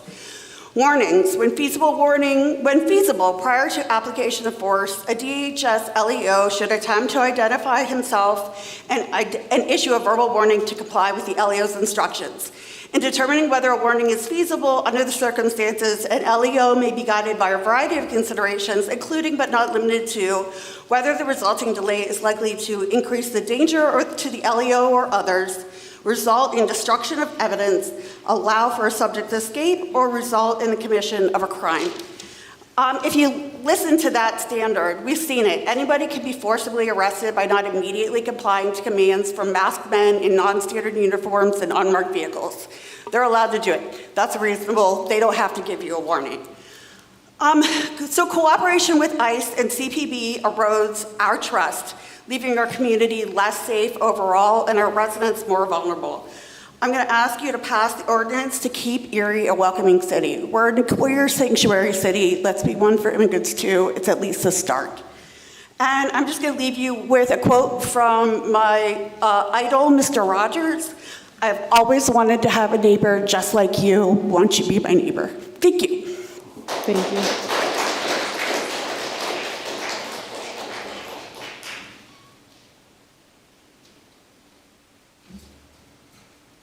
Good evening.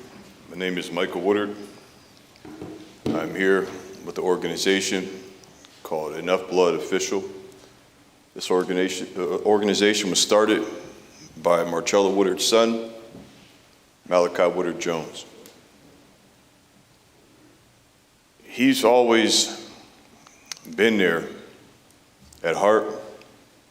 At plenty of times, he couldn't fight physically. So we started Enough Blood Official for other families across the nation, for wrongful deaths, and sticking up for ones who can't speak for themselves. So here in Erie, there was a car accident that fatally killed Matthew Zambrowski. Matthew Zambrowski was struck by a police vehicle that ran a red light. He suffered devastating injuries and fought for his life until he didn't. The officer received a fine. Matthew never came home. 1 month later, his mother passed away. As his sister wrote, we did not just lose one life, we lost two. A child is growing up without his father. A family is carrying trauma that will never leave them. Enough Blood stands with families who are left behind after preventable loss. The family's not asking for revenge. They're asking for accountability. Does a life lost mean a citation? Please hear their cry. Now, moving forward, the officer runs a light. Lights were on, no signs of sirens, of which I was told. Hits the gentleman's car, knocks him across the street into the corner, which actually breaks the legs of a bystander. That could have been another life that was lost. Accountability should start with everyone. If we all in here would take off our hats for what we do every day, we're all human beings. We all make mistakes. Some mistakes have to be held accountable for.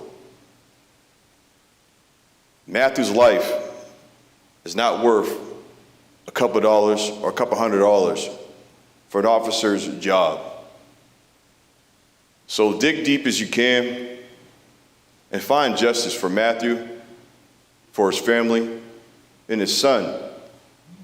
That at one point in time in that boy's life, when his dad was leaving home, he probably said, "Hey son, I love you. I'll be back." His son will never have any more memories beyond that point. But is Matthew's life worth a citation? Let's let that sink in. Thank you. Thank you.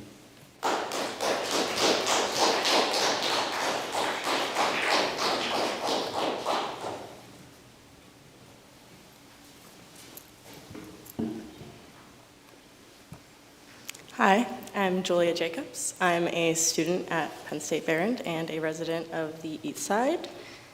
I didn't prepare anything today, actually, and I am on the spectrum, so please bear with me.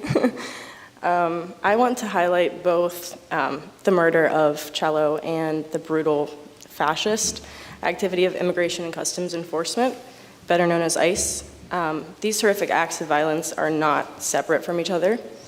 And the more we recognize that injustice anywhere is a threat to justice everywhere, the better equipped we are to protect our community members from danger and fight for their justice when our inequitable and discriminatory systems inevitably harm them. With that being said, I want to echo the earlier point made in reference to the traumatic murder of Marcella Woodard, that we need to move from reaction to reform. Reform is not just an ordinance or resolution, but, like Mike mentioned, full accountability, series of legislation, and cultural shifts. These cultural shifts in attitudes and values are essential for any successful reform to take place. I've seen many people, my fellow white people especially, celebrating claims of possible jail time for Marcello's killer and former PO officer. And I want to remind everyone that jail time for brutally removing somebody's father, partner, son, friend from this world will never be justice enough. Justice, when it comes to police brutality against people of color, requires vast reform and consideration, not just legal consequences for a single incident that will leave lasting, damaging marks on the entire family and community. Justice, when it comes to ICE terrorizing immigrants that our country used to so proudly welcome, requires vast reform and consideration, not just a couple resolutions and ordinances. My point being, this ordinance needs to pass, but it is only a start. The current state of deteriorating democracy cannot be mended by legislation alone. It is crucial that each of you elected officials also does your individual part to address the rising injustices affecting our community. It is each and every one of your duties to represent our community struggles and do everything in your power to mend them. ICE, police brutality against people of color, the genocide in Palestine, paid for by our American tax dollars, AI data centers poisoning the air and water of already marginalized communities.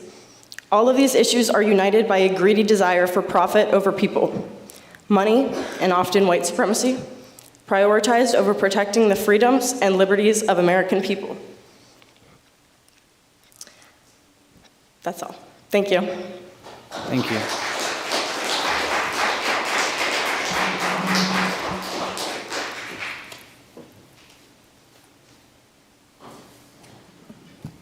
Hello, my name is Wuji Ahmad. I reside in the city of Erie.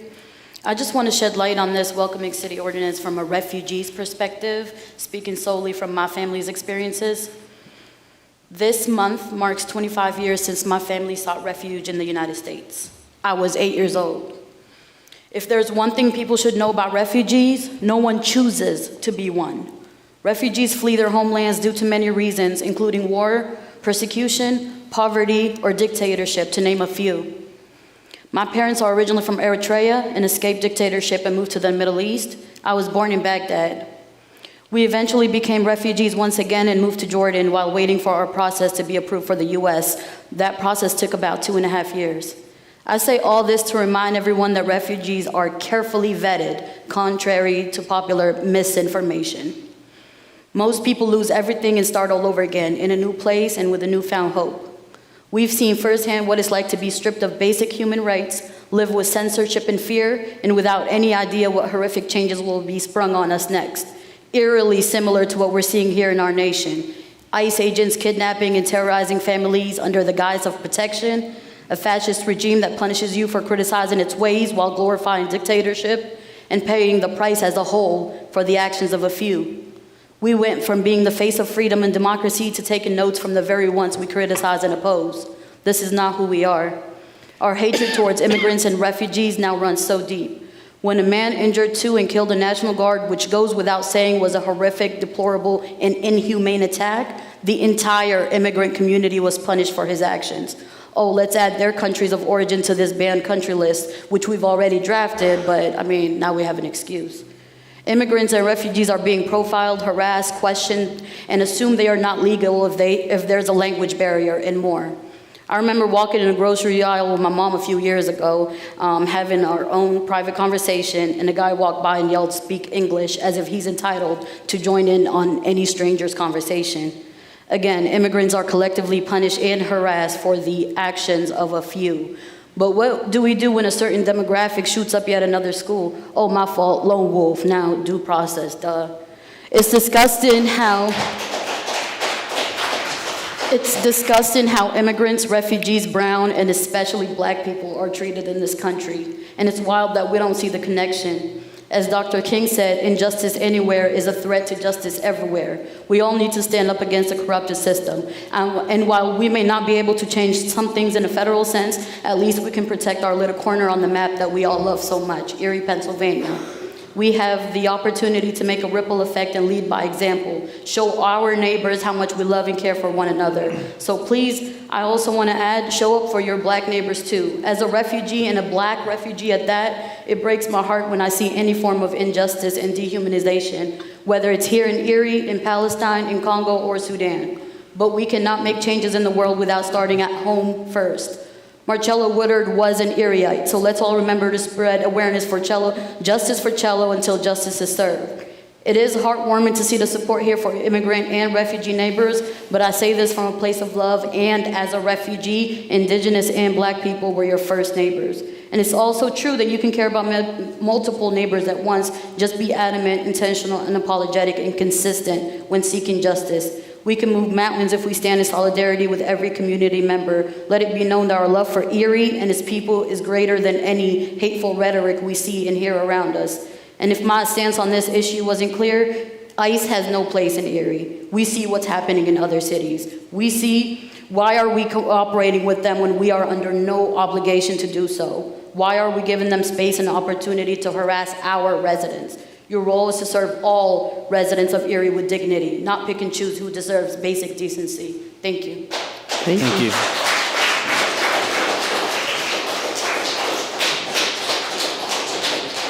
Is there anyone else here for public comment? Anyone else for public comment?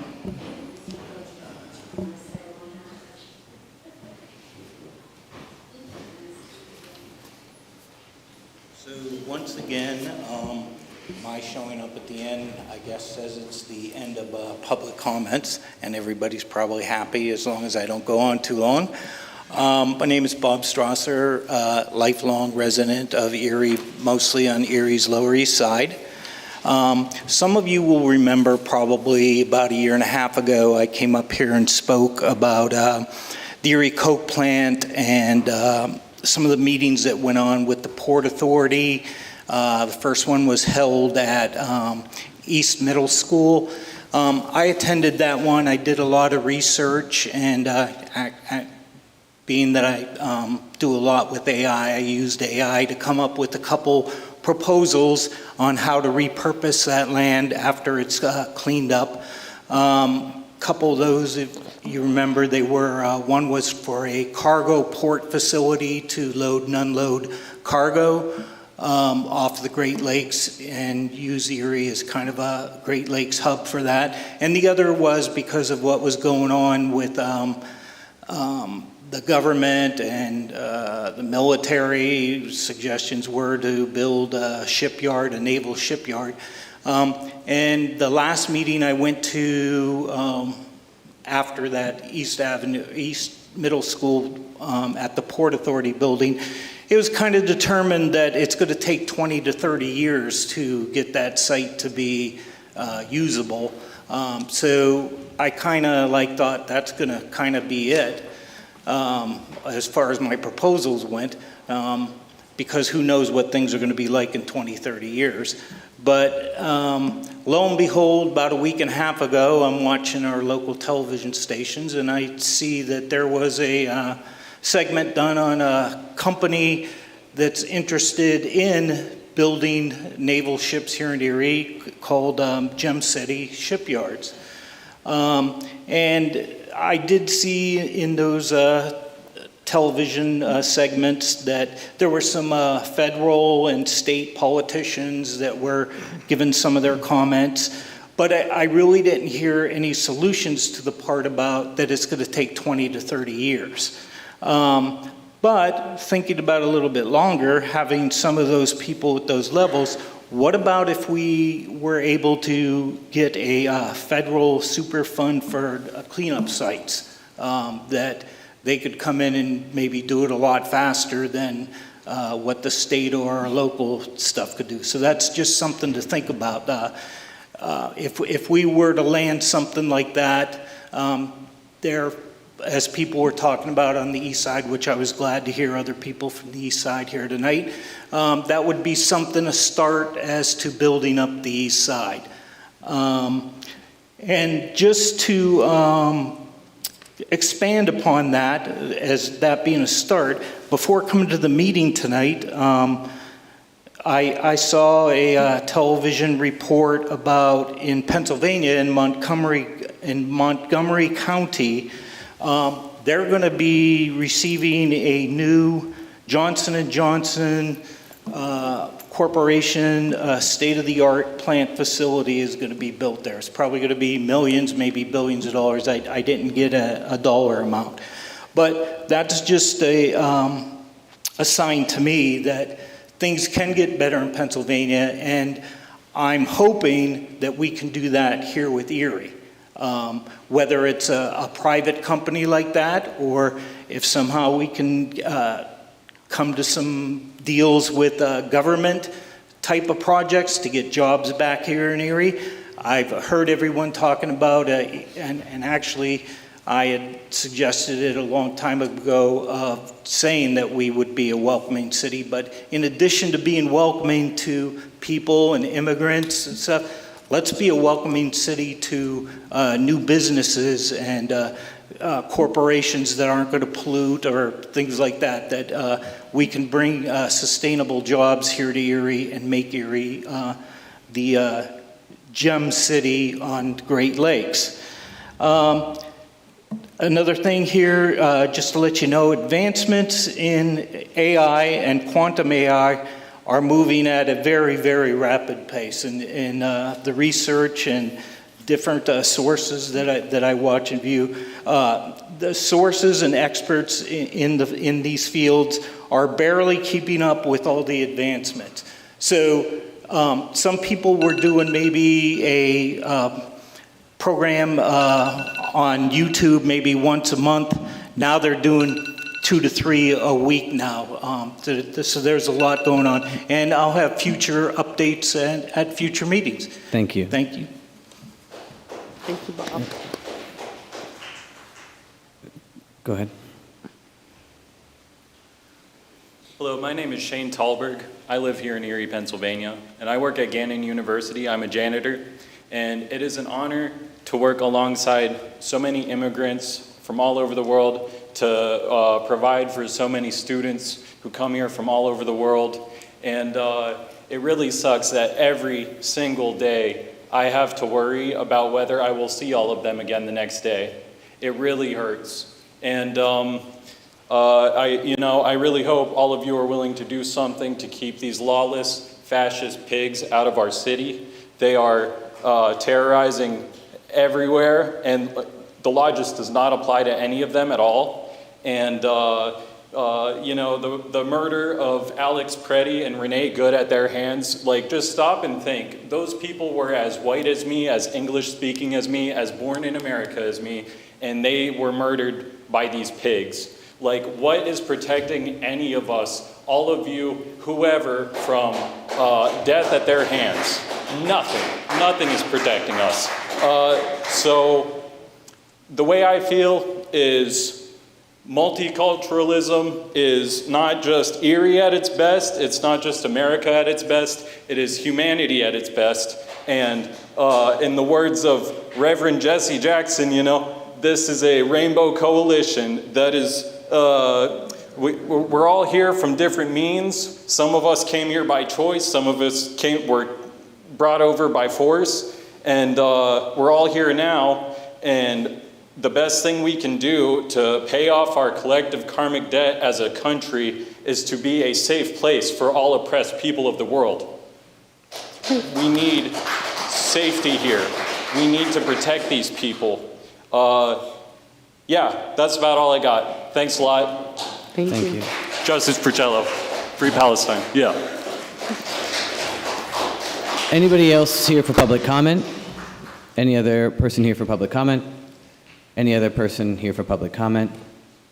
All right, we will move on. Ordinances for final passage. Council file number 16591, official ordinance 12/2026. An ordinance amending the City of Erie zoning ordinance to designate the property located at 411 State Street, Erie, Pennsylvania, as historic structures pursuant to Article 7 of the City of Erie zoning ordinance, and to amend the zoning map to reflect such designation. Sponsored by Councilmember Schaaf, seconded by Councilmember Flores. That council file ordinance number 16591, and now known as official file ordinance 12/2026, be finally passed by City Council. Councilmember Brzezinski? Yes. Flores? Yes. Horton? Yes. Pohl? Yes. Schaaf? Yes. Troop? Yes. And Titus. Yes.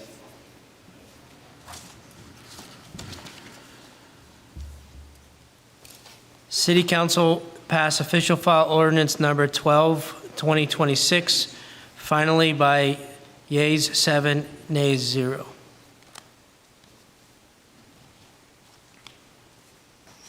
Council file 16592, official ordinance 13/2026, an ordinance amending the City of Erie zoning ordinance to designate the property located at 1372 West 6th Street, Erie, Pennsylvania, as historic structures pursuant to Article 7 of the City of Erie zoning ordinance, and to amend the zoning map to reflect such designation.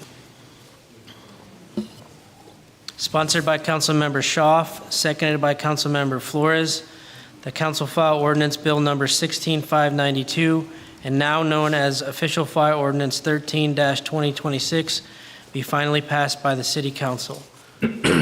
Councilmember Brzezinski? Yes. Flores? Yes. Horton? Yes. Pohl? Yes.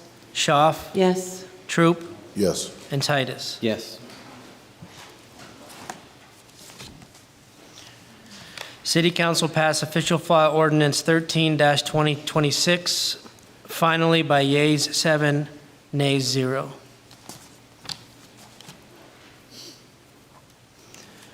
Council file 16593, official file ordinance 14/2026, an ordinance appropriating the sum of $1,250,000 from unappropriated and unanticipated revenue and the expenditure thereof for the City of Erie wastewater treatment plant chlorination disinfection reliability project to be funded by U.S. EPA grant number 953A0104.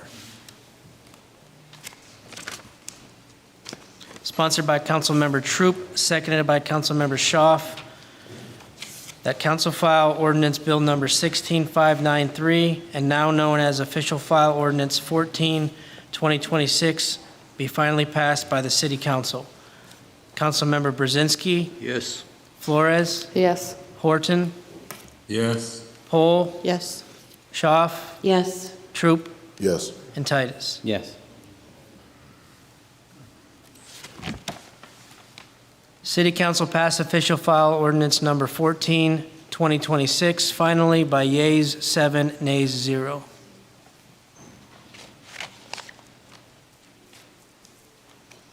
Council File 16594, official file ordinance number 15, 2026, appropriating the sum of $1,050,000 from unappropriated and anticipated revenue to be received from the Business Development Revolving Loan Fund and utilized in the Urban Core Economic Recovery Revolving Loan Fund. Sponsored by Councilmember Schaaf, seconded by Councilmember Pohl, that City Council File Ordinance Bill Number 16594, and now known as Official File Ordinance 15, 2026, be finally passed by the City Council. Councilmember Brzezinski? Yes. Flores? Yes. Horton?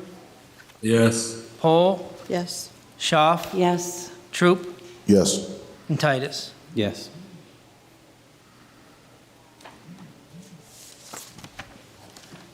City Council passed official file ordinance number 15, 2026, finally by yeas 7, nays 0.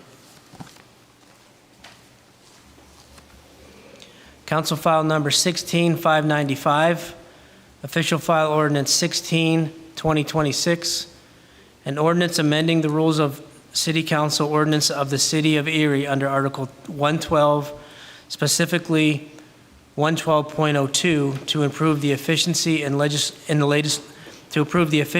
the legislative process for City Council. Sponsored by Councilmember Titus, seconded by Councilmember Schaaf, that City Council File Ordinance Bill Number 16595, and now known as Official File Ordinance 16, 2026, be finally passed by the City Council. Councilmember Brzezinski? Yes. Flores? Yes. Horton? Yes. Pohl? Yes. Schaaf? Yes. Troop? Yes. And Titus. Yes. City Council passed official file ordinance number 16, 2026, finally by yeas 7, nays 0. Ordinances for first reading. Council file number 16596, an ordinance amending the rules of City Council ordinance of the City of Erie under Article 112, specifically 112.16, entitled Seminar and Conference Reports, to streamline and/or update the rules of council to reflect current practices. Sponsored by Councilmember Titus, seconded by Councilmember Schaaf, that City Council File Ordinance Number 16596, having been read, is hereby adopted on the first reading by the City Council. Councilmember Brzezinski? Yes. Flores? Yes. Horton? Yes. Pohl? Yes. Schaaf? Yes. Troop? Yes. And Titus. Yes.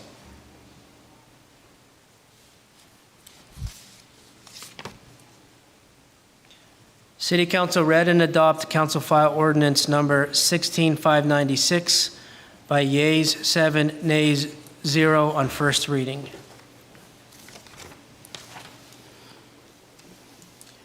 Council File 16597, an ordinance that the City of Erie hereby establishes Article 137, which outlines the city's goals to obtain and/or maintain the status as a welcoming city under the Welcoming America Guidelines and the city's rights and/or responsibilities as part of the Welcoming City under the Welcoming America program. Mr. President, Yes. if I may, I think you folks know that I take my job very seriously here. I like to know everything that I'm voting on. This will probably pass 6-1, and it should. But I, in good faith, cannot be an affirmative vote on this until I have the opportunity. It's my fault. I was away on family business. I didn't get the chance to delve into it as much as I wanted to. There's gray area in there. I'm sure it'll get cleared up. But again, in good conscience, I work for you folks. I'm going to do the right thing. So my vote is a no. Thank you. Go ahead and call for the vote. Sponsored by Councilmember Titus, seconded by Councilmember Schaaf, that council file ordinance 16597, having been read, is hereby adopted on first reading by the City Council. Councilmember Brzezinski? No. Flores? Yes. Horton? Yes. Pohl? Yes. Schaaf? Yes. Troop? Yes. And Titus. Yes. Excuse me one more time, Mr. President. Yes. To explain to the folks, this is an ordinance, so it takes 2 readings. So after I get my crazy little mind wrapped around this thing, it'll probably be 7-0 in a couple of weeks. I just didn't feel right doing it. Thank you. Thank you. City Council read and adopt Council File Ordinance 16597 by yeas 6, nays 1 on first reading.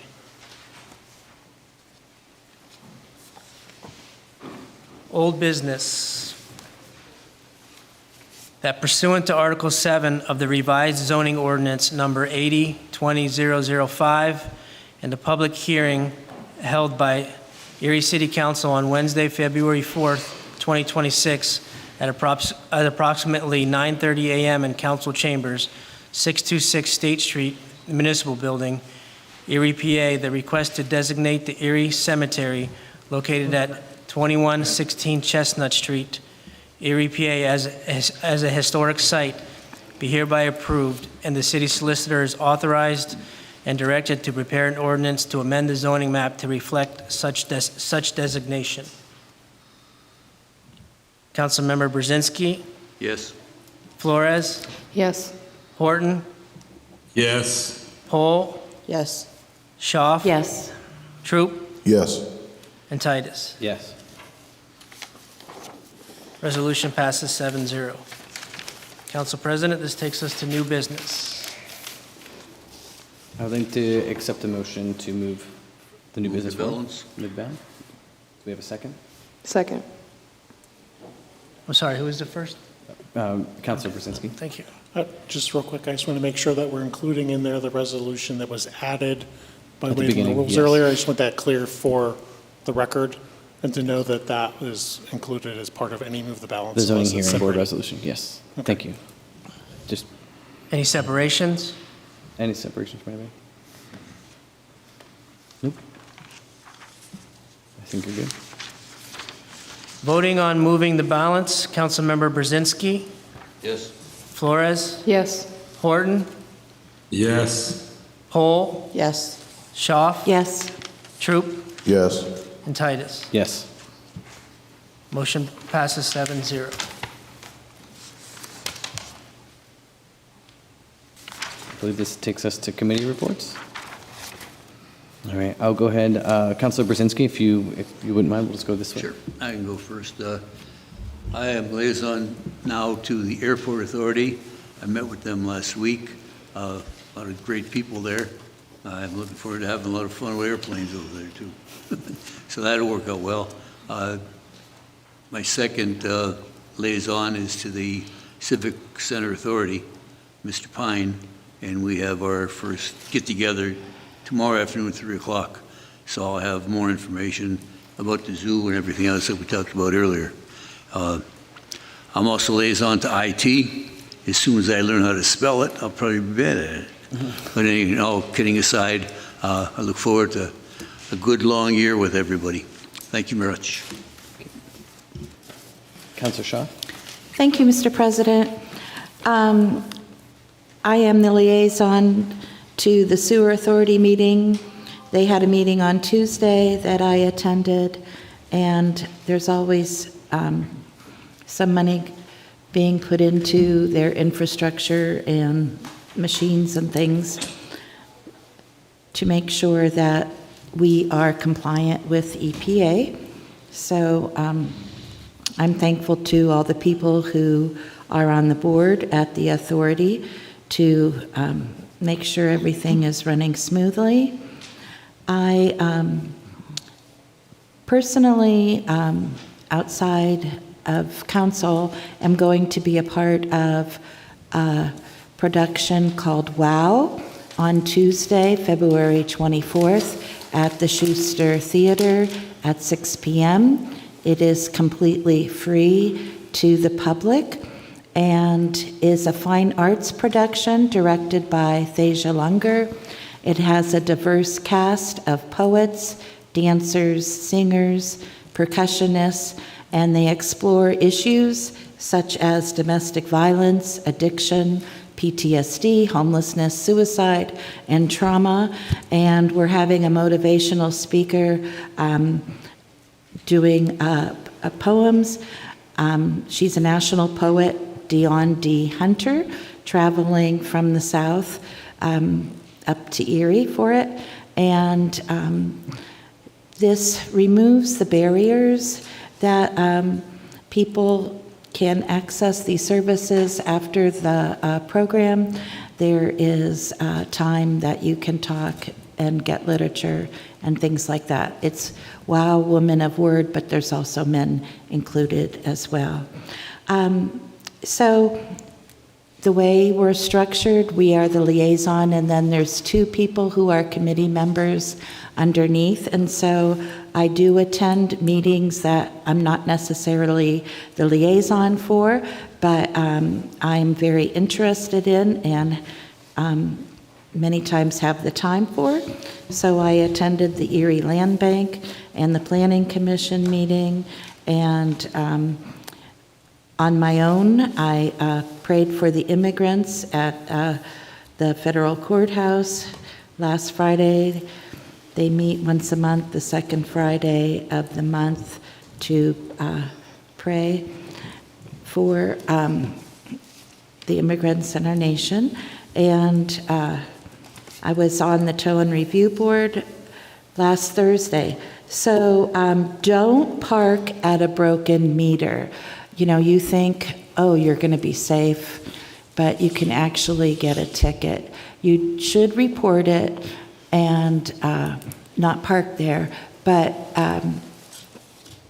you can't park there. You can get a ticket even though the meter's broken.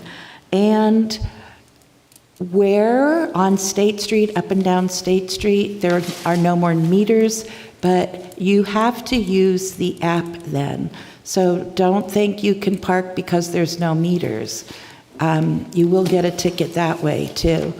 If you want metered parking, there's metered parking going east to west on most of our side streets, and use the ramp as well.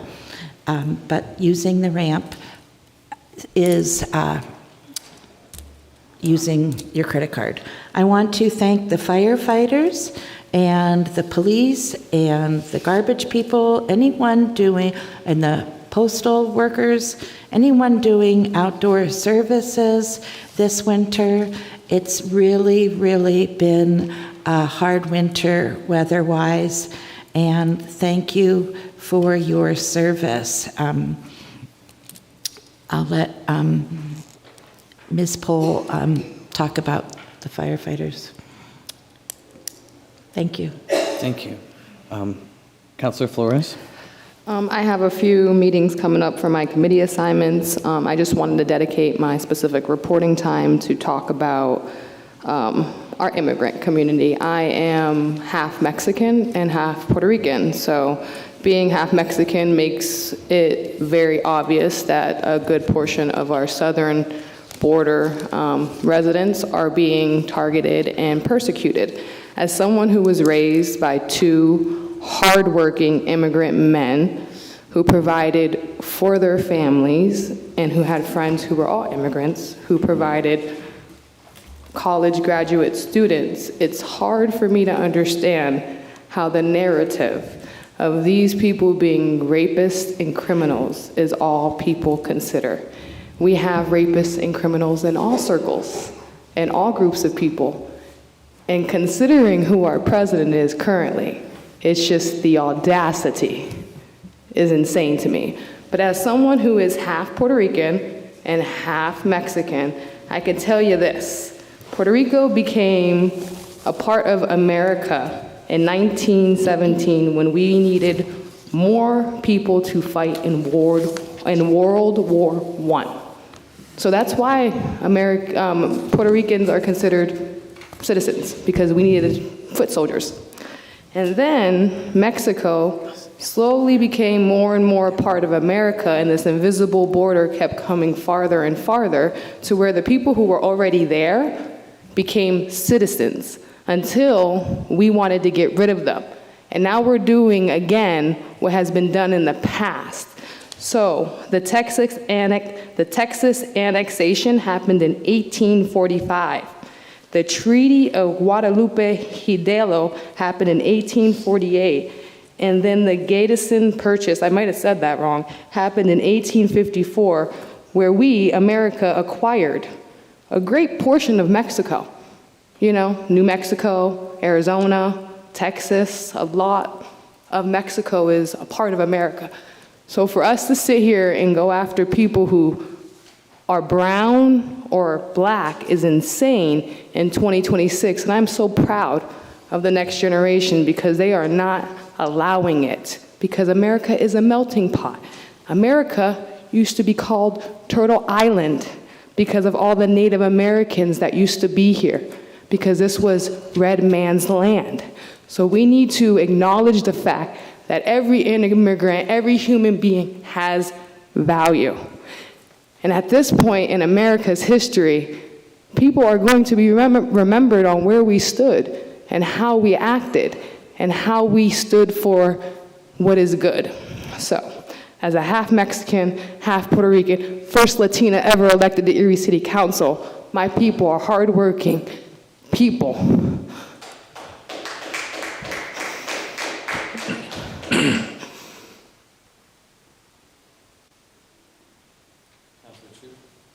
Okay, I didn't want to. I was just giving pause, yeah. All right. Thank you, Dr. Titus. I have nothing from my committees to report, but I did want to share some facts about Black History Month, since it is Black History Month. And I know Councilman Horton mentioned Bo Bladen before, so I did want to read something about him. It's kind of a local Black history fact. So Bo Bladen was a pioneering African-American landowner in Erie County, widely regarded as the region's first black property owner.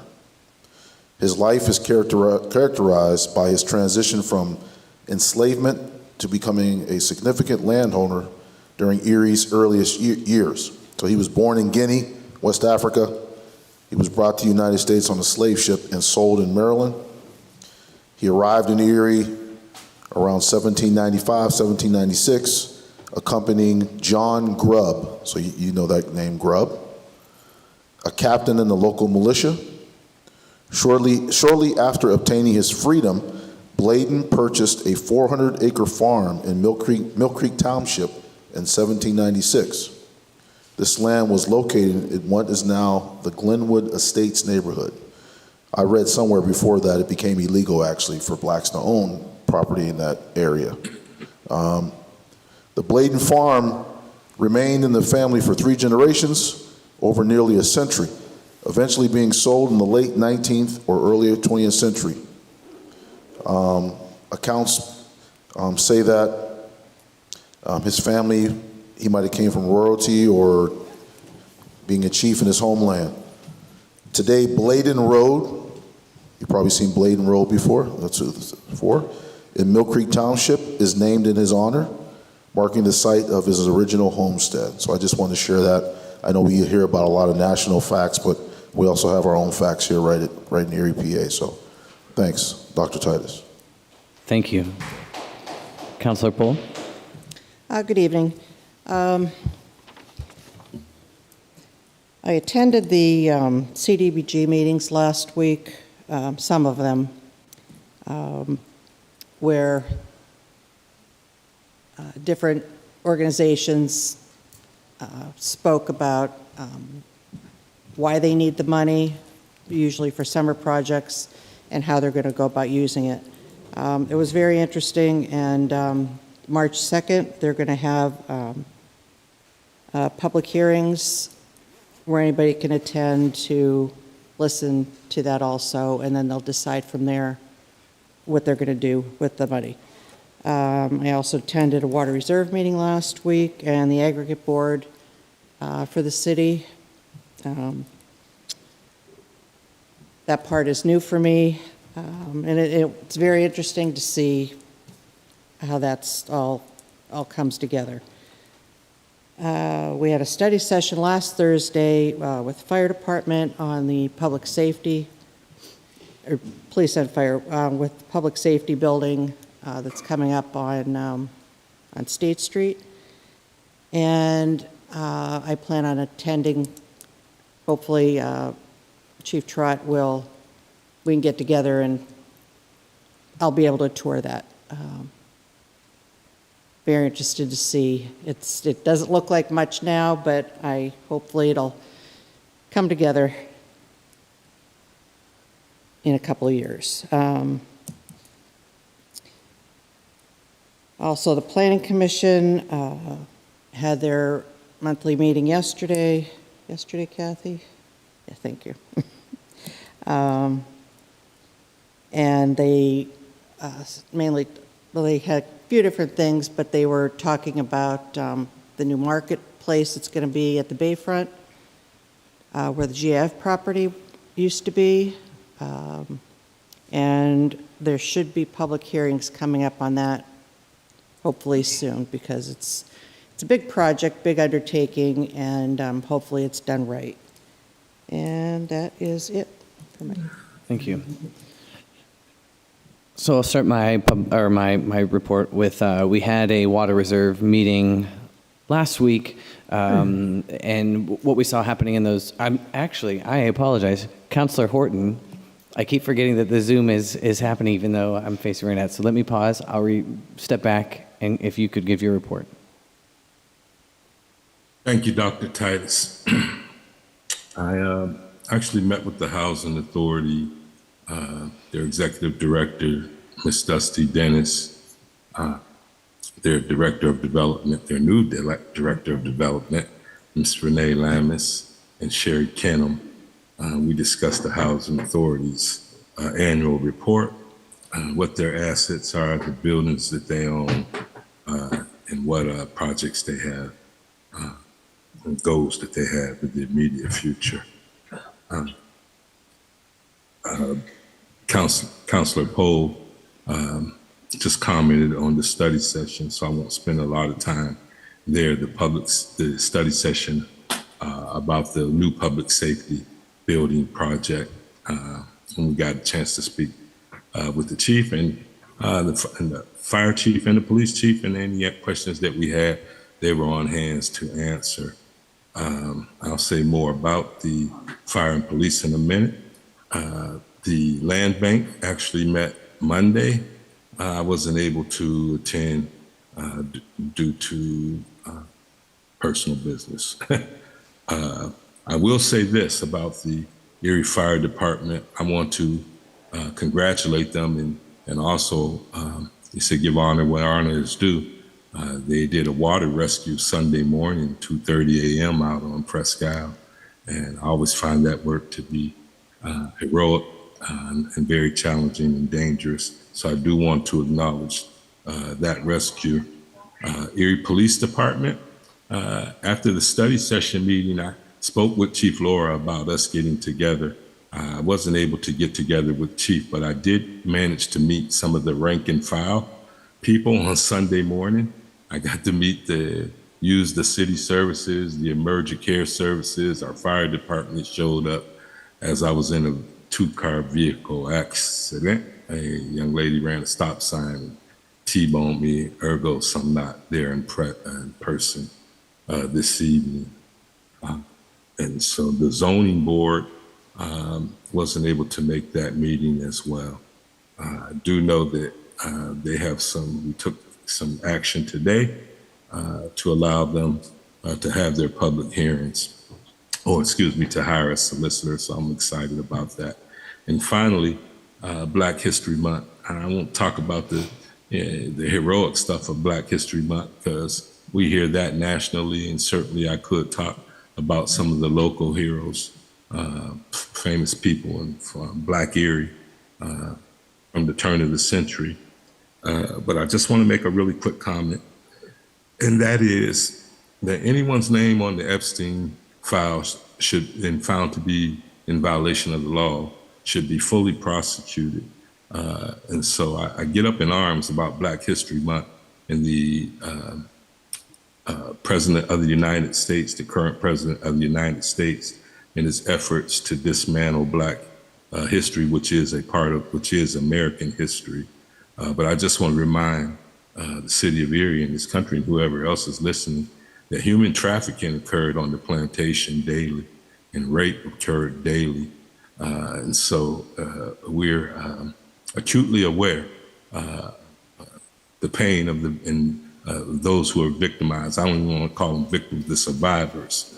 And I want to say that it's a national disgrace to watch our Attorney General conduct herself in the manner that she did during the congressional hearings.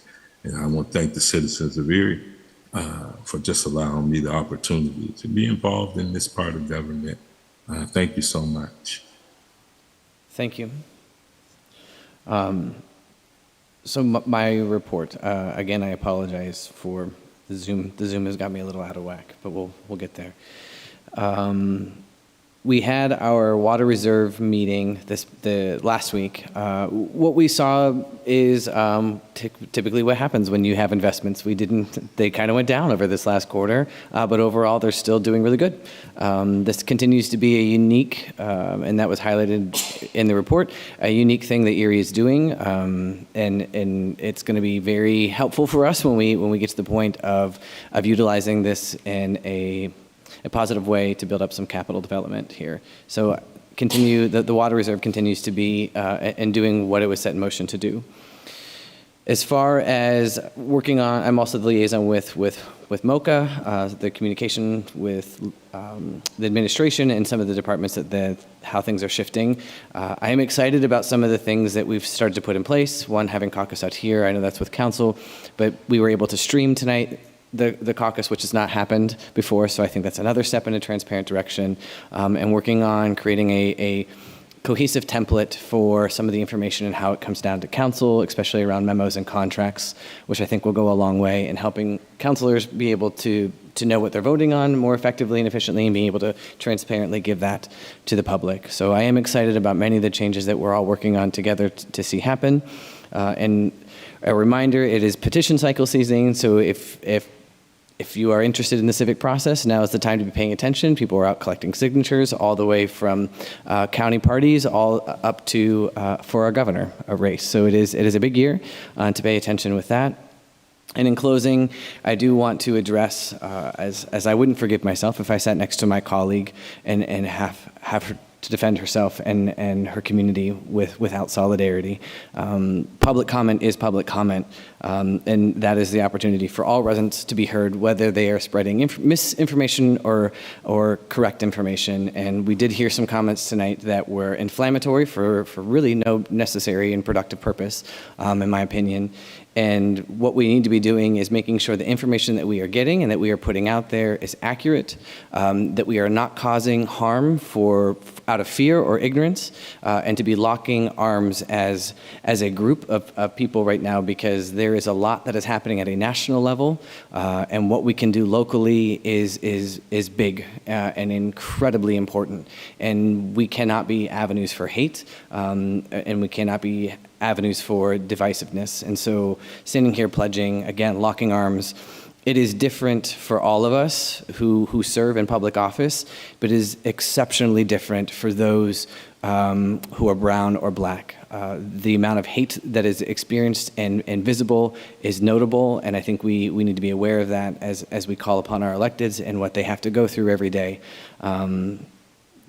We are all still people too, and yes, we signed on for this office and we got voted into this office, but we need to also, we are making sure that government is functioning in a way that is representative of everybody and not just some. And I will conclude my report with that. Controller, do you have a report? Hi, good evening. Just want to update everyone on what's going on in the controller's office. We've begun our meetings with all the department heads in the city, and so far they're going well. I've had a few meetings with our solicitor, and he's put up with me. And those have all gone very well.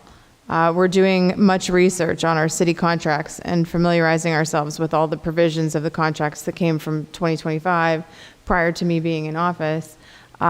Just making sure contracts are being followed correctly. We're paying bills according to contracts, according to terms on all of our invoices. So we're doing our due diligence on all of these things. We're actively working on our mandatory state reporting for our pension plans.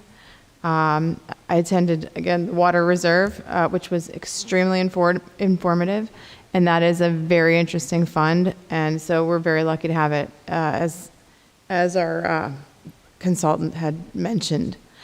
We've met with our pension consultants. We received an update to our plan's performance, and everything is going well. We're remaining engaged with all the departments and listening to their needs from our end and addressing them. And we're also actively putting in new procedures in place to streamline all the processes for paying bills. We want to make sure that we have a checklist out there that, so we're not duplicating work, basically. Duplicating work costs money. So we're just trying to make sure we're operating as efficiently as possible. And I do want to mention my staff. They are extremely competent and they do their jobs very well. So we're working very hard in the controller's office. And thank you. Thank you. Solicitor? I was asked specifically during caucus if there's any updates on the zoo. And I'd say, without getting into the details, my best guess, based on what I've been told, is that we should be able to complete the transfer sometime in March. Okay. So Thank you. I think that's going to get finalized. And then I don't really have a report, but I would say Godspeed and quick recovery to Councilperson Horton. Thank you. All right. Chief, go ahead. So much. Chief of Staff.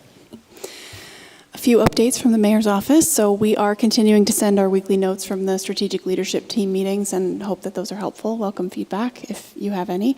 The city staff workshop on the 6th was a huge success. A lot of really good feedback from that. The next step is to assist each of our departments with their individual strategic planning tools to get their plans ready for the year. And want to thank Gannon for donating the space for the day. We had our CDBG project presentations completed last week. Just a reminder, echoing what Councilmember Pohl referenced, there is a public hearing on Monday, March 2nd at 10 a.m. and 6 p.m. here in City Council chambers. We're very pleased with the Black History Month exhibit in City Hall's lobby, and we look forward to finding more ways to encourage the public to come and enjoy this public space. We have gotten a lot of positive feedback from the Miller Brothers Public Safety Complex study session last week, and we will continue to keep you all informed on that project as it moves forward and look forward to these monthly study sessions. I think that's a really good space for us to learn together. We have plans for Celebrate Erie and the City Celebration of America 250 in the works. Those are being finalized, and we're very excited to announce them on the city's incorporation date, which is April 14th, so we can look forward to that. And we're also hosting a youth workshop next Thursday to engage our youth in decision-making about the city's summer programs and the youth council that we hope to launch. So thanks to Booker T for hosting that and to the youth who will participate.